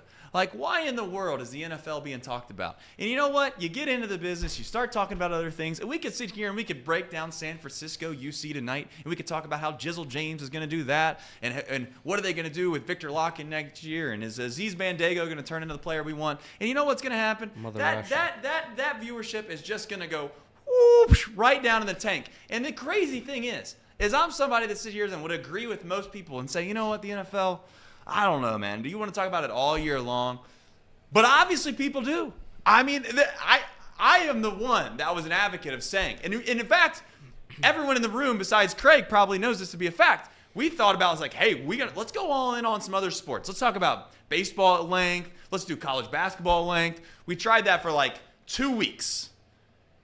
And our numbers were horrifically bad, to be quite honest. Now, you can make the case that you build up an audience of people that like certain things, so that's why certain things are better than others.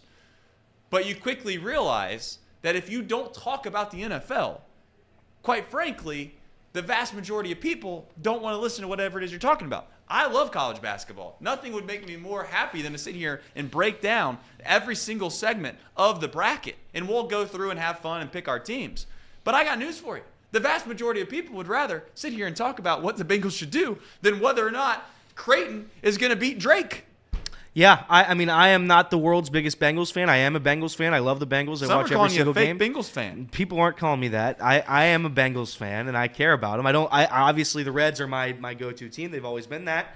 So I care deeply about the Reds. I still care about the Bengals, but the Bengals broke my brain a long time ago, and we're still on the upwards trajectory there. I'm still trying to get it all back. Saying that, NFL talk is way more fun. And I watch the NFL every Sunday during the regular season of the NFL is must-watch television. That is from 1 p.m. unless there's a 9 a.m. game, which I watch that too. The 9 a.m. games you watch too. I watched every single NFL game, every single one. So that's why we talk about it. And I think you don't do that for the MLB. And this is what I want to talk about, actually. There was a Major League Baseball game on today at 6 in the morning. The season starts, what's today? It starts on the 28th. The season starts on the 28th. There was a Major League Baseball game. You think anybody's talking about it? No. Nobody cares. In fact, Rob Manfred, and again, this is no disrespect, all love and respect, this is why you suck.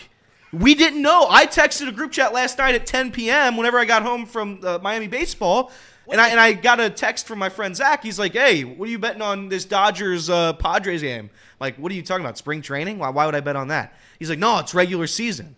What? I've seen no advertisements for this. I've seen nobody hyping it up. There was a regular season Major League Baseball game that happened, 6 hours ago now. 6 hours ago. The first one of the season, and Reed's going to bring up that it's happened before. A lot. It's happened This is 8 times. days before the season. Yes. This is the best part. The Dodgers are going right back to spring training. They act like it doesn't even happen. They go straight back to camp.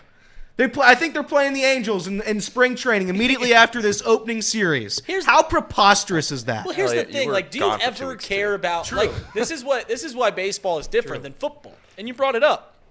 You care about other teams in football. Like, I just made the joke. I just made a jab about the Carolina Panthers. In the back of your mind, you're wondering what the heck's going to happen with the Carolina Panthers and Bryce Young. Like, are they going to work with him? The Dodgers are one of the biggest brands in baseball. They had probably the most explosive offseason in baseball history. They've got 5 guys that legitimately can win the most valuable player award. Legitimately. And you don't care. You don't care when they start. You're not going to watch. It's for years now. They've played the first game. They've played a first game before opening day, right? I remember back in 2015, the Cubs played the Cardinals on Sunday Night Baseball, and it was the first game of the year. And not a whole lot of people cared. Not a whole lot of people watched it. If it's your team, you watch it. I'm sure there's some diehard Dodgers fans. Well, they actually played at 3 a.m. They played at 3 a.m. local time for the team that everybody's supposed to care about. for both local teams. I mean, it's genuinely like Ron Manfred, or just marketing in general for Major League Baseball, is so piss poor that you wonder if they even care. Did you know there was a game? Did you know there was a game? No, and the biggest damning thing that I've actually seen since I've started at Chatterbox is I walked into this office today, I sat down in this chair, you said to me that there was actually Major League Baseball games that happened last night, and Reed comes in 5 minutes later, sits down, and he goes, yeah, who won? I mean, and you know what? Like, here's the thing. This isn't damning about baseball. I'm not degrading the sport. I'm talking about the marketing that they do for the sport. This isn't, don't get it mixed. Don't get the story twisted here. I'm not demeaning the game. I'm saying how it's marketed is crazy bad. We're so worried about the MLB with international expansion. I live in Memphis, Tennessee, and can't watch Cincinnati Reds games. Yeah, and you're blacked out. Because it's blacked You're out. blacked out. You know why? Because theoretically, if you wanted to go to the game, just hop in the car and drive 6.5 hours. Why not? And then hop in the car and if drive I want to watch the game, back. I have one option, and I have to get DirecTV with the satellite because they don't carry Bally Sports Ohio on the stream service in Memphis, but they have it on the satellite service, and therefore I'm blacked out because one service in the entire state carries the game. Are you blacked out from the Braves games? I'm blacked out from like 3 different teams: the Reds, the Braves, and the Cardinals. I was gonna say, or like the Astros. I'm in this little triangle of blackout, and I can't watch any of them. I know if you live like in And we're going to go to Seoul, South Korea, and play a game at 3 o'clock in the morning when the fans that want to watch the games can't even do it at the normal time. When I lived in Lima, I was blacked out from Cubs games. And I'm like, I am 5 hours from the Chicago. I live in northern Ohio right now, and I can't watch the Cubs play? What the hell is this? When are we going to accommodate the cable cutters? I was gonna say this is where Amazon taking the rights of Major League Baseball, it's going to annoy a lot of people. It's the right play. It's the right play because there's no blackouts on Amazon. You get to watch whoever you want whenever you want to watch them, and that should settle this whole thing. Amazon, go buy the rights to every Major League team and call it a day. And this is respect to Bally and all these guys that put on a local broadcast, and you'll still have those same broadcasters. I'd imagine Amazon would bring them over, but it's terrible. We got fans all across the country that can't watch our team. Well, the problem is that MLB TV does this little, your program isn't a commercial break. Just show the commercials if you're that worried about it. Correct. If the broadcasters are so worried about their advertisers not getting the proper play and they don't want it to be shown online because they want to make sure that people are watching the television broadcast to see the advertisements that they make their money back on, show the ads. ESPN Plus has their own ads. They can show the ads. It's not that difficult. I promise you there is an opportunity for Bally Sports to still make their profits on the show, on the games, by showing them online. It's just we're stuck in 1987 when baseball was popular. So all of you didn't lose money this morning like I did, or No, I bet on the game. I bet on first inning. You bet under. against I the cashed. Dodgers? You took the Padres? No, I took a parlay. The Padres and then the pitcher. Was it Glasnow. Glasnow to have 4 strikeouts. He got 3. First inning under was free. It was the best bet I've ever was. made. You know what's funny is to go along with Elliot ranting and raving about opening day, and then they're going to go back to spring training.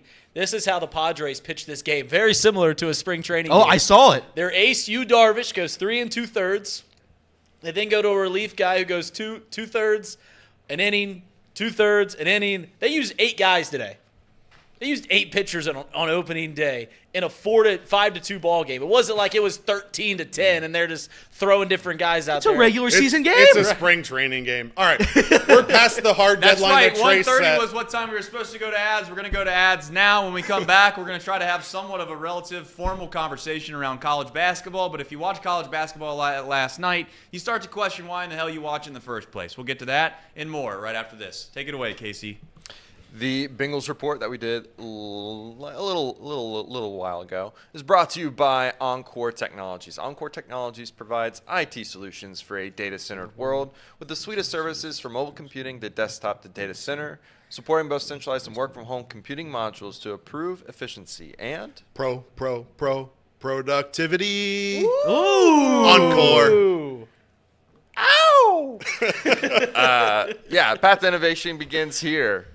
And let me tell you about this lovely bottle of water right here. Pawnee Water, made right here in Hamilton, Ohio, uses natural limestone filtration, unlike the artificial processing other brands use. The result is a healthy alkaline water, and some say the best tasting water in the world. You can visit Pawnee Water at PAHHNI water.com to see where you can buy this great tasting water. And then let me tell you about the Game Time app, the best ticketing app that you can currently download on the market. I used it all the time last year, anytime I needed to go from this office to go watch a Reds game, because there's plenty of games that started early on in the day, you know, gentlemen's specials, things like that. I would use the Game Time app. Shows you exactly where you're going to sit. Pricing's all up front. It's just 2 simple clicks. You get your tickets. What more could you ask for? Download the Game Time app and use the code OTB to redeem $20 off your first purchase. Terms apply. That's code OTB for $20 off your first purchase. Get the Game Time app. You won't regret it. Excellent read, Casey. Excellent job. I was looking at last night at the prop bets in the NCAA tournament. Found a few interesting. I want to know what your guys' opinion was be, and maybe we'll make these the chat poll questions of the day, because why not? We'll have some fun doing this. The next probably 25, 30 minutes here of this program is going to be very, very, very serious sports talk. Very. I got a feeling it's going to be some of the most serious sports talk that we do. But I found it interesting that any 14 seed to win the first round game that they play in is only plus 140. It's happened a lot. I mean, I guess I'm just naive to the idea that 14 seeds win as much as they do, but it does seem like back. I guess it speaks maybe to the more of the realm that there's so much more parity, I guess, in college basketball. And the one thing that seems to be more telling than anything of that is that the 16 versus 1 games 10 years ago used to be just absolutely bloodbaths, right? They would be 50-point games. Yeah. You didn't even have to watch the second half. You already knew the game was over. Then I'm not suggesting that just because a couple 16 seeds that beat a 1 seed, that's why the take's been completely changed. That obviously can happen. Needle in the haystack, 1 in a million type thing. But the games have been more competitive from 16 to 1, period. Having said that, though, I'm trying to convince myself that I shouldn't take the no on the any 14 seeds win. Can I give you a stat? Please. So I love since 1985, a 14 seed has won a first round game 19 of 38 tournaments. 22 total wins. 22 total, but since 1985, 19 of 38. They're 22 and 130 for an 855 winning percentage. But again, a lot of those happened before basketball mattered. All right, so if 14 beats a 3, it's going to have to come by the way of you have Morehead State. That's not happening. Versus Illinois. You don't think that's happening? Zero chance. Happening. 0 chance? Really? That's Zero. not happening. All right. So then let's go down. Let's go down to the next one. You have Colgate. They're going to beat Baylor. They are not. All right. Well, that's. There's one that Elliot loves, and he can't wait for you to get there. All right. Well, I can't wait for it. Akron. Wrong. They're going to beat Creighton. They are not. Okay. So I guess you're going to get excited about this one then. So Oakland is going to beat Kentucky. Yep. Really? Yep. You really I think believe. that? I believe. You actually believe this? Or is this a bit? I just want to get it on. I believe it. No, I believe it. They've already beaten a powerhouse this year. Oakland has. Right. Yeah. They have. They have. No, I 100% believe it. Yeah. There's a lot of money being poured in on Kentucky right now. I believe Kentucky winning the tournament is Las Vegas, whoever the book. Right. It's their biggest liability. So that means if you're just using your brain logically, They're going to lose in the first round. they're going to lose. They're going to lose first this game. round. Well, also the first round spread, it has the most amount of money on it as well. As of yesterday. What's the spread? Well, I don't know, 13.5, I think, something around there. So there's a 13.5-point delta, and that makes you believe that they're going to actually just lose the game entirely. I do. 100% I do. We need to send your brain to science. I don't think we do. I think you're seeing more and more upsets in March Madness, and I don't think it's crazy. Last night, 75% of bets were on Howard. The line started off with the other team favored by 2. It ended 3.5-point favorite for Howard. Howard lost the game outright. Look, we saw last week Long Beach State fired their head coach on Monday. Then they went out and they won the Big West tournament, right? Yep. There is speculation, whether it's true or not, who knows? There's speculation that this could be Greg Campy's last season with Oakland. He's been their head coach for a long time. There's been rumors of him retiring for a number of years. Imagine going out as a head coach having defeated Kentucky in the first round as a 14 seed And as your Xavier swan song. I'm just saying, I don't think it happens, but imagine that story. Imagine the story. What do you think is more likely to happen? I'm telling you right now, I'm trying not to empty my account. But essentially, it has relatively the same odds. Any 16 seed to win a game in the round of 64 is the same odds as any two 14 seeds to win a game in the round of 64. So you have to have two 14 seeds win a game or one 16 seed wins a game. I think that both of those are an overreaction to where you could basically bet the farm on either one of those and you're going to walk away a happy man. You tell me not to do this all the time. You say, Trace, you're going to get burnt, you're going to get burnt, you're going to get burnt. Am I crazy to think there's just no way in hell that a 16 seed is going to lose again? Like, this just can't keep happening. Win again. Win one game. They got to win one game. But I'm just saying, like, who loses? I guess everyone's going to say Purdue, but that seems impossible. Did you see what Kirby just put in the chat? That's interesting. It says, according to shot quality, the 14-3 seeds, the spreads are 6, 5, 3, and 7. Those are low spreads.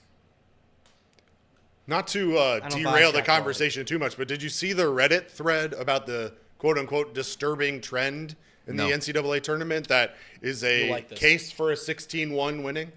Enlighten me.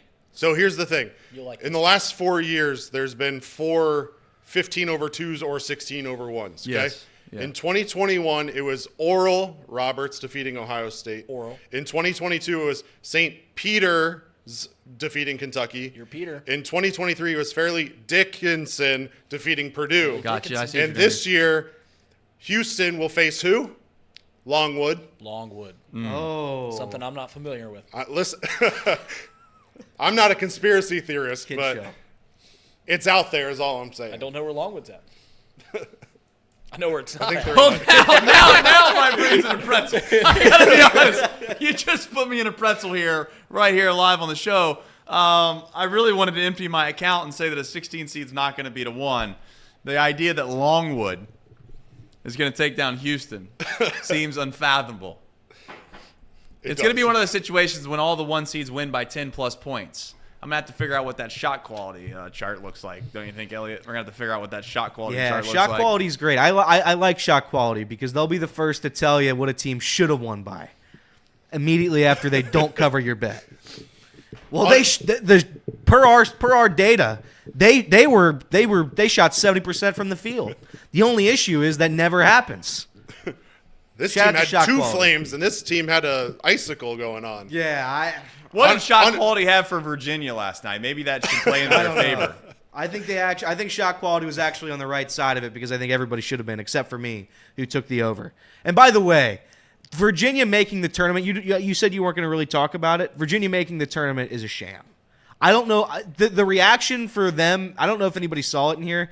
The reaction, they have cameras inside all these guys' locker rooms and whatever when they find out what seed they're playing. They legitimately freaked out because they were plus 400 to make the tournament, and these guys had no thoughts of, no dreams of even making it. The fact that they got in is a joke. It's an embarrassment, and you get what you get last night. I have a stat for you regarding that game before we continue on with this discussion. Well, while you pull it up, I've got a comment on that, and ultimately, yeah. I don't want to go too deep into this conversation, but ultimately, the trend that the NCAA is going down right now with Power 5 conferences is a little disturbing to me, right? So not only did Virginia get in over some other quality potential options, but also they took away the automatic bids for the regular season champions to the NIT, which led to a team like Xavier being in the NIT to begin with and, again, lose last night. The number 5 seed Georgia Bulldogs were 17-16 on the year, and they're the 5 seed in the NIT. Meanwhile, we're keeping out teams that won their regular season because they're not good enough. We've got teams like Toledo, who was extremely good this year, get left out.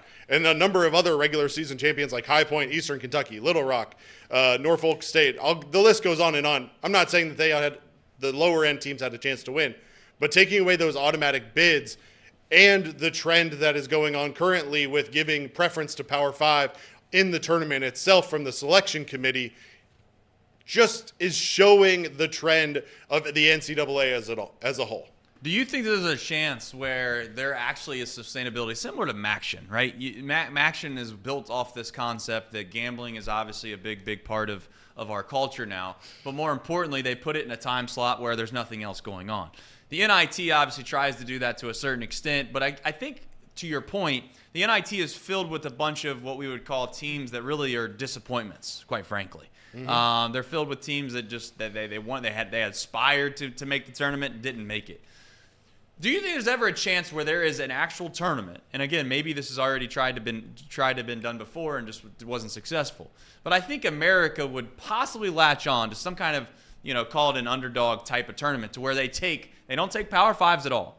They take regular season champions or teams that obviously just missed out on winning their conference championship. That's probably a pretty good team, but they're a one-bid league. And they just put that as a bracket as a whole together. They try to brand it around, call it the one shining moment or the one final dance, whatever they want to call it. But these are kids that are usually senior-led teams that are very fundamentally sound. It's good basketball, quite honestly. It's just that, unfortunately, they play in a lower-level league to where they only get one team in.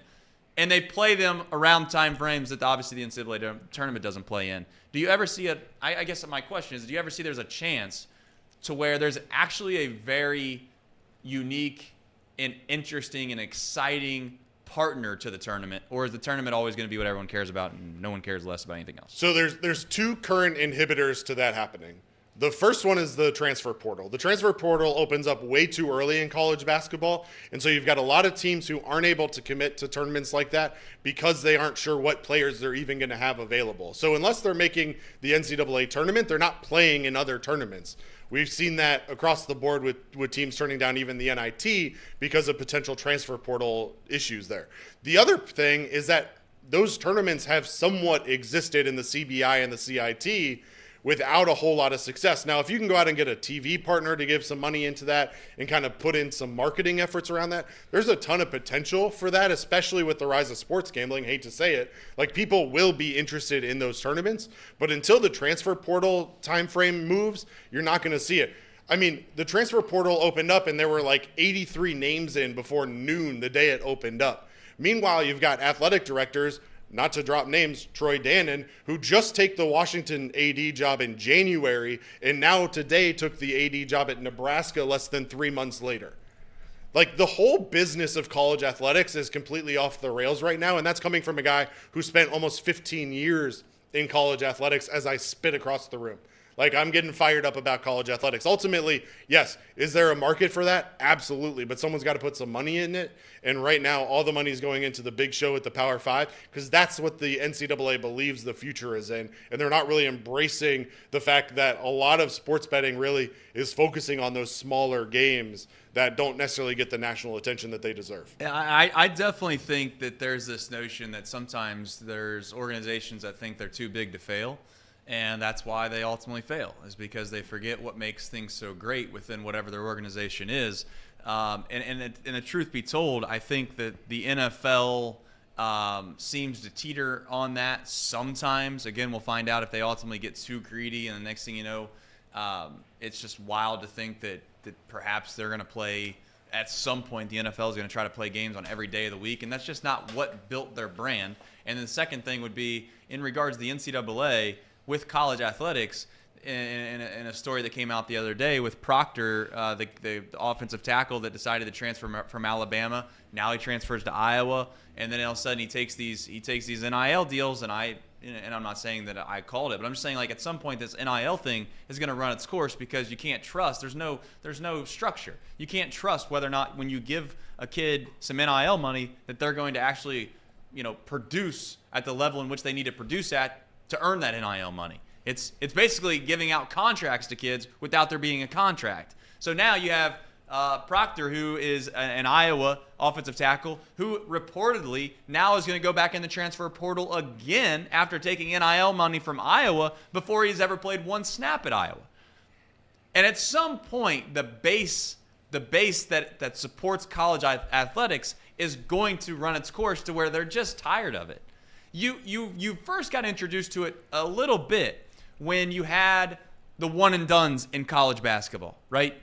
Traditionally, you watch college basketball and you knew who was on the team year in and year out. It was like, okay, we got this guy coming back and that guy coming back, and you can kind of build a loyalty and build a little bit of a, I guess, I don't want to call it friendship, but a tie to certain players throughout their career. And now it's like, well, if they play exceedingly better than where they're supposed to be, they're just going to enter their name in the transfer portal because they can either get paid to stay, or they're going to get paid to leave, or they want to go compete somewhere else because they think the grass is always greener. It feels like college athletics, again, the day before what I would argue the NCAA's biggest event, because they don't own the college football playoff. The day before the biggest event, you still have this distaste in your mouth because the transfer portal opens up before the tournament starts. So you hear all these rumors about guys going here, guys going there.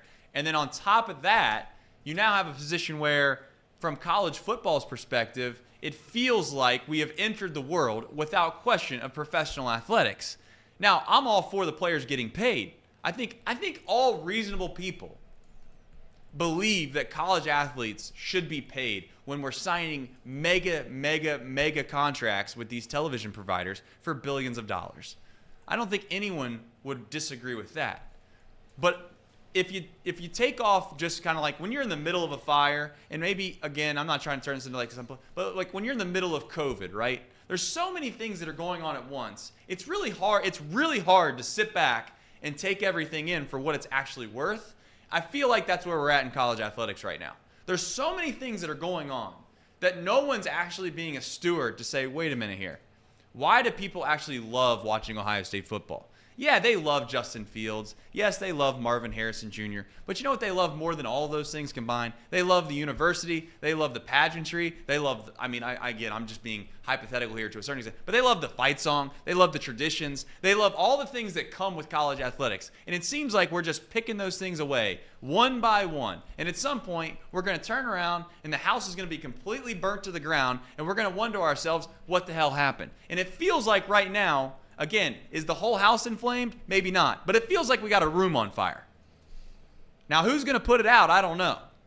But I also find it kind of wild to me that, again, you have people that are going after Nick Saban now and saying that he's a fraud because he's out here making millions and millions and millions of dollars, and he's working for ESPN, who's signing billion-dollar contracts, but yet he's sitting here acting like, NIL is a joke and college kids shouldn't get paid.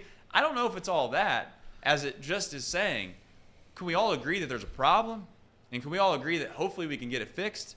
And you know who needs to get it fixed more than most, as I transition off of here, is Virginia basketball. Because if Virginia basketball thinks they're going to continue to go down the same path they're going down and be somewhat entertaining to their fan base, they better win. Because outside of Virginia fandom, if you have to watch Virginia play and they don't win, that's the world's worst brand of basketball. So, Elliot, the last thing I'm going to say to you is, if you bring up the NBA one more time to me about how they don't play they don't play defense, and how the NBA is just a terrible product because they don't care. The people that actually sit there and say, how in the world can you watch college basketball? It's terrible. Watch that game last night and said, there's your proof. That was not good defense. That was the world's worst offense, which I would argue is the case more times than not in college basketball. That's fair. I can't defend that. So Virginia ruined everything, but we still have 2 elite days, Thursday and Friday. It'll fix everything. And tonight, there's games tonight, and it'll be better. By the way, let's see how many first round games we can get for the Mountain West. I hope all 6 teams win a game. I think Sean took under 4.5 total wins last night. It was not a help to him. I think that there's another one tonight, if I must say so myself. Boise State, off the top of my head, who's Boise State play, if you know? Colorado, right? Colorado, yes, thank you. So we'll see if the Mountain West can win another game. But the thing is here, we'll find out what the Mountain West actually does when they make the real tournament, which, in my opinion, the real tournament starts when there's 64 teams, not 68. Not trying to downplay anything that teams have done in the first four. Yeah. I guess maybe that's just like UCLA went on a Final Four run. and that's great, but I'm not going to be like, oh man, since they won the first game in the first four, that's a actual tournament win. I don't know. The first four, I like the idea on paper. I think ultimately, again, it's given two benefits. One is it gives the NCAA more income, whatever, which is fine. The 16 versus 16 play-in game is legitimately like money that is altering to that department, right? The play-in game is considered the same unit as a regular game. Yeah. So the team that wins that game, like that's pretty significant money for that conference or that team, depending on how they split that up. So for me personally, having worked in schools that size, like I'd almost rather see 8 teams that are all 16 seeds playing against each other who really want to be in that tournament and are so driven, and you get this kind of excitement from those teams versus these like 10-10s and 11-11 matchups against teams that really don't deserve to be there and really aren't motivated to be there, and their players are just waiting to lose to get into the transfer portal, versus the guys that are in the 16 seeds where players are playing for an opportunity to be in the transfer portal to play for those bigger teams, and that money is life-changing for those conferences and teams. Yeah, I understand. I think that this is a big deal. In fact, last year I think we got a chance to ask, off the top of my head, I don't know why my brain's not working right now, but nonetheless, I mean, I asked the question, why can't I think of NKU's head coach? It's absurd. Darren Horn. Yeah, we asked Horn whether or not they would want to just bypass that game and be in the actual tournament, and I mean, he quite honestly, I think, without saying it 100%, that they would actually rather be in the first 4 game because it's a chance that they have a good chance to win, and they did win. They did. Wright State did win a couple years ago, so good for them. But tournament-wise, quick question here before we wrap up today's show. There's an over-under. You ready for it? Sure. It's over-under a half buzzer beaters in the first round of the tournament. Haven't had one in a while, right? Long time. Seems like there's value there. Haven't had one in a while. I think we're gonna get one. I think we're due. I'll use the old adage that we are due. So It's tough to do, though, if we're being honest. I don't like the rules. I don't like the rules of it.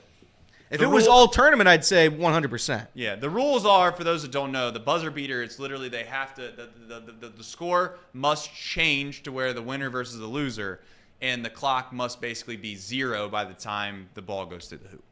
Yeah, that's Not ideal. right. Not good. But you find that's something we need to dig up for tomorrow's show, is to figure out actually how many times that's happened. I don't know if that's a statistic that they keep track of, but it'd be interesting to know how many times that's happened throughout the last 20 years and what that data looks like the last few years. And we'll use some analytics on this show and figure out maybe if the shot quality will tell us if we should bet on that or not. So we'll find out. Reed Mouse. I have Casey. Will you play cherry on top? I assume you don't already have a cherry on top, so I have one for us. If you just play the intro, I think Trace will like this. I can't wait. I had one too. That's okay. We can do 2. We'll do 2. We'll do 2. Double two cherry on UDF, top. Double cherry on top. You can get 2 cherries. All right, so here's the cherry on top, Trace. I think you might like this. I can't wait for it. NBC Sports is planning on having an NFL red zone style whip around show for the Paris Olympics this summer, which will guide viewers through the best and most exciting moments. It will be called the Gold Zone, and it will be hosted by Scott Hansen. Nice. Now that's smart. That's great. That's exciting. I watch that. Big, that's big. You know what? All these people want to think they got to reinvent the wheel and be the smartest guy in the room and all this. I tell you what, the easiest thing to do in the world is just to try to replicate something that's been successful before. Why not do that all the time? Why isn't ML? I asked you this the other day, and I know the answer is gonna be some stupid network agreement and why they can't get the rights to this broadcast and that broadcast. It's like, I mean, just pull your head out of the sand and figure out the sport needs a little bit of a juice. We need, no pun intended, of course, but they need a shot in the arm.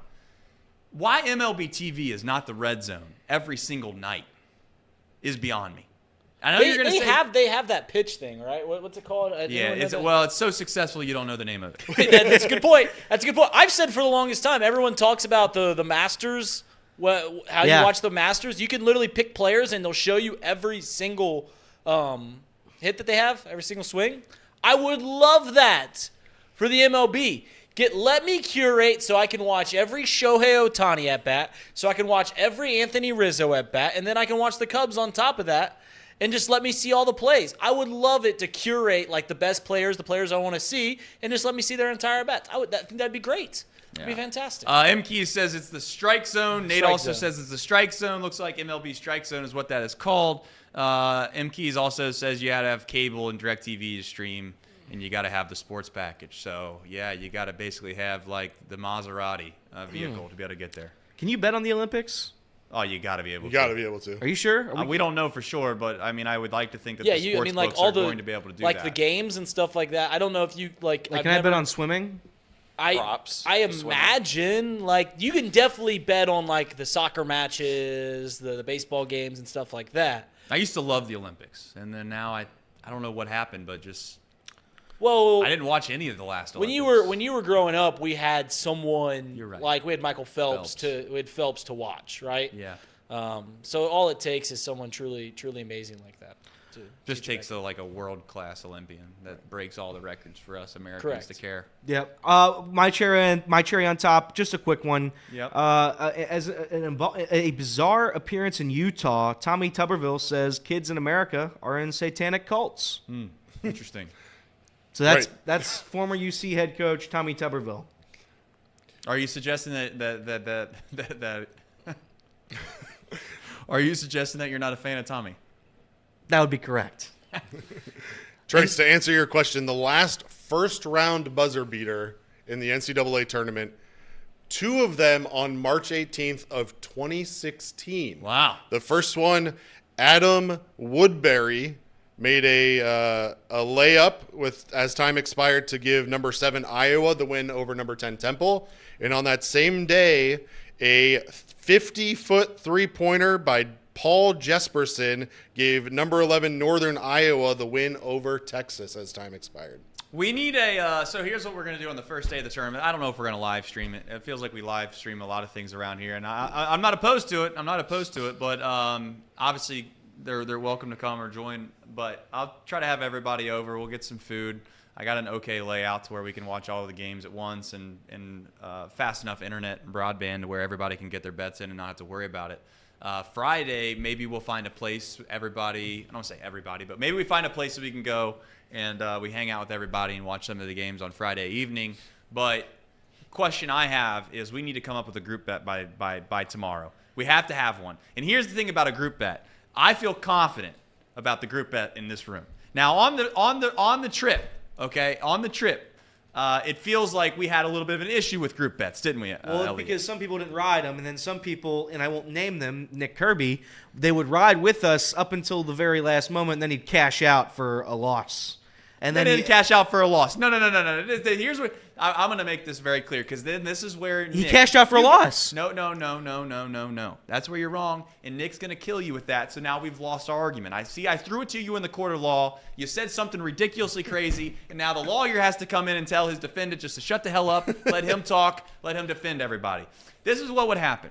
Okay, we're at whatever. Let's start with the Avalanche game. This has happened multiple times, by the way. We started the Avalanche game. We all took. We tried to middle our bet, right? We took the over.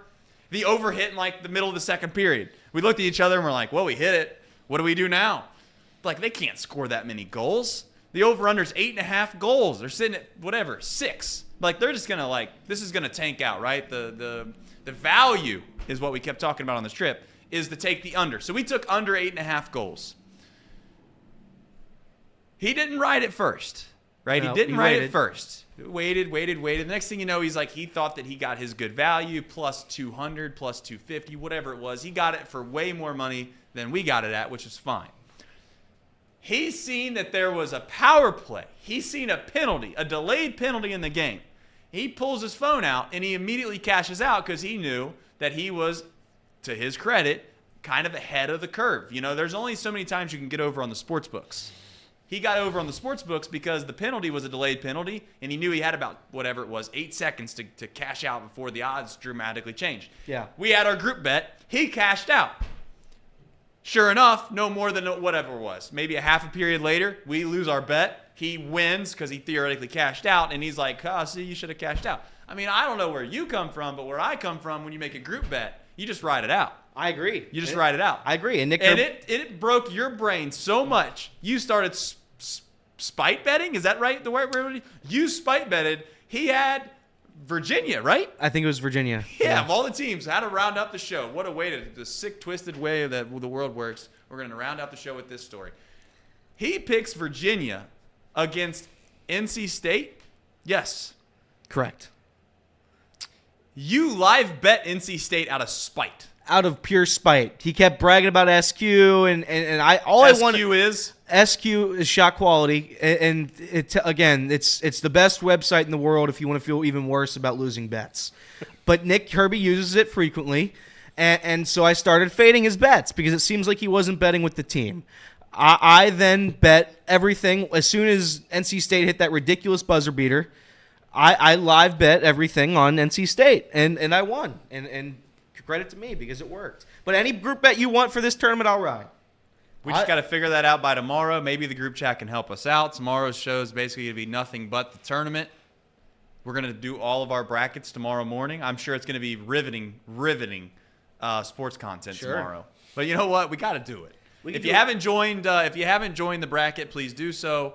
Just so you can at least, if nothing else, brag in the chat. And that's the beautiful thing about this show is that we go from 10 a to 12 p-ish. Tomorrow we'll do the same. Tournament basketball starts tomorrow, and I got to be honest, I'm starting to ramp up. I'm getting excited. I think we take the over. We take the over half of buzzer beaters. We all know that's a bad bet. I think we all can agree it's a bad bet. It's a horrible bet. But just imagine if it hits. Just imagine if it hits. Kirby's bragging about his units. I'll ride that bet with you. I'll ride that bet with you. All right. We also have, and I don't know, I got to figure out our numbers. We also have, me and Elliot decided to take the squares. I don't know if anyone else has ever played this, but you get a square, 2 different numbers, and if the final score ends in those 2 squares, you win. So basically it's like the Super Bowl squares times 64. Is that how many games there are? 63 games. 64. Round of 63. Somebody help with math. It's the round of 64. No, but how many games are in the tournament? Are there? 63. 32 in the first 32, team. yeah. 32 in the first round. 63, yep. All right, 63 it is. All right. Thank you for watching this very serious sports talk show. We appreciate all of you. Today is Wednesday. Does that mean there's box lunch? No, we got Miami. Nope, Miami baseball and softball and more baseball and softball next week. We're going to try We also have Miami on Friday night. So we can't get together. We also have Prasco on Thursday, right? Fair enough. Yes, we kind of do. So we don't know what's going on around here. What's coming, what's going, nobody knows.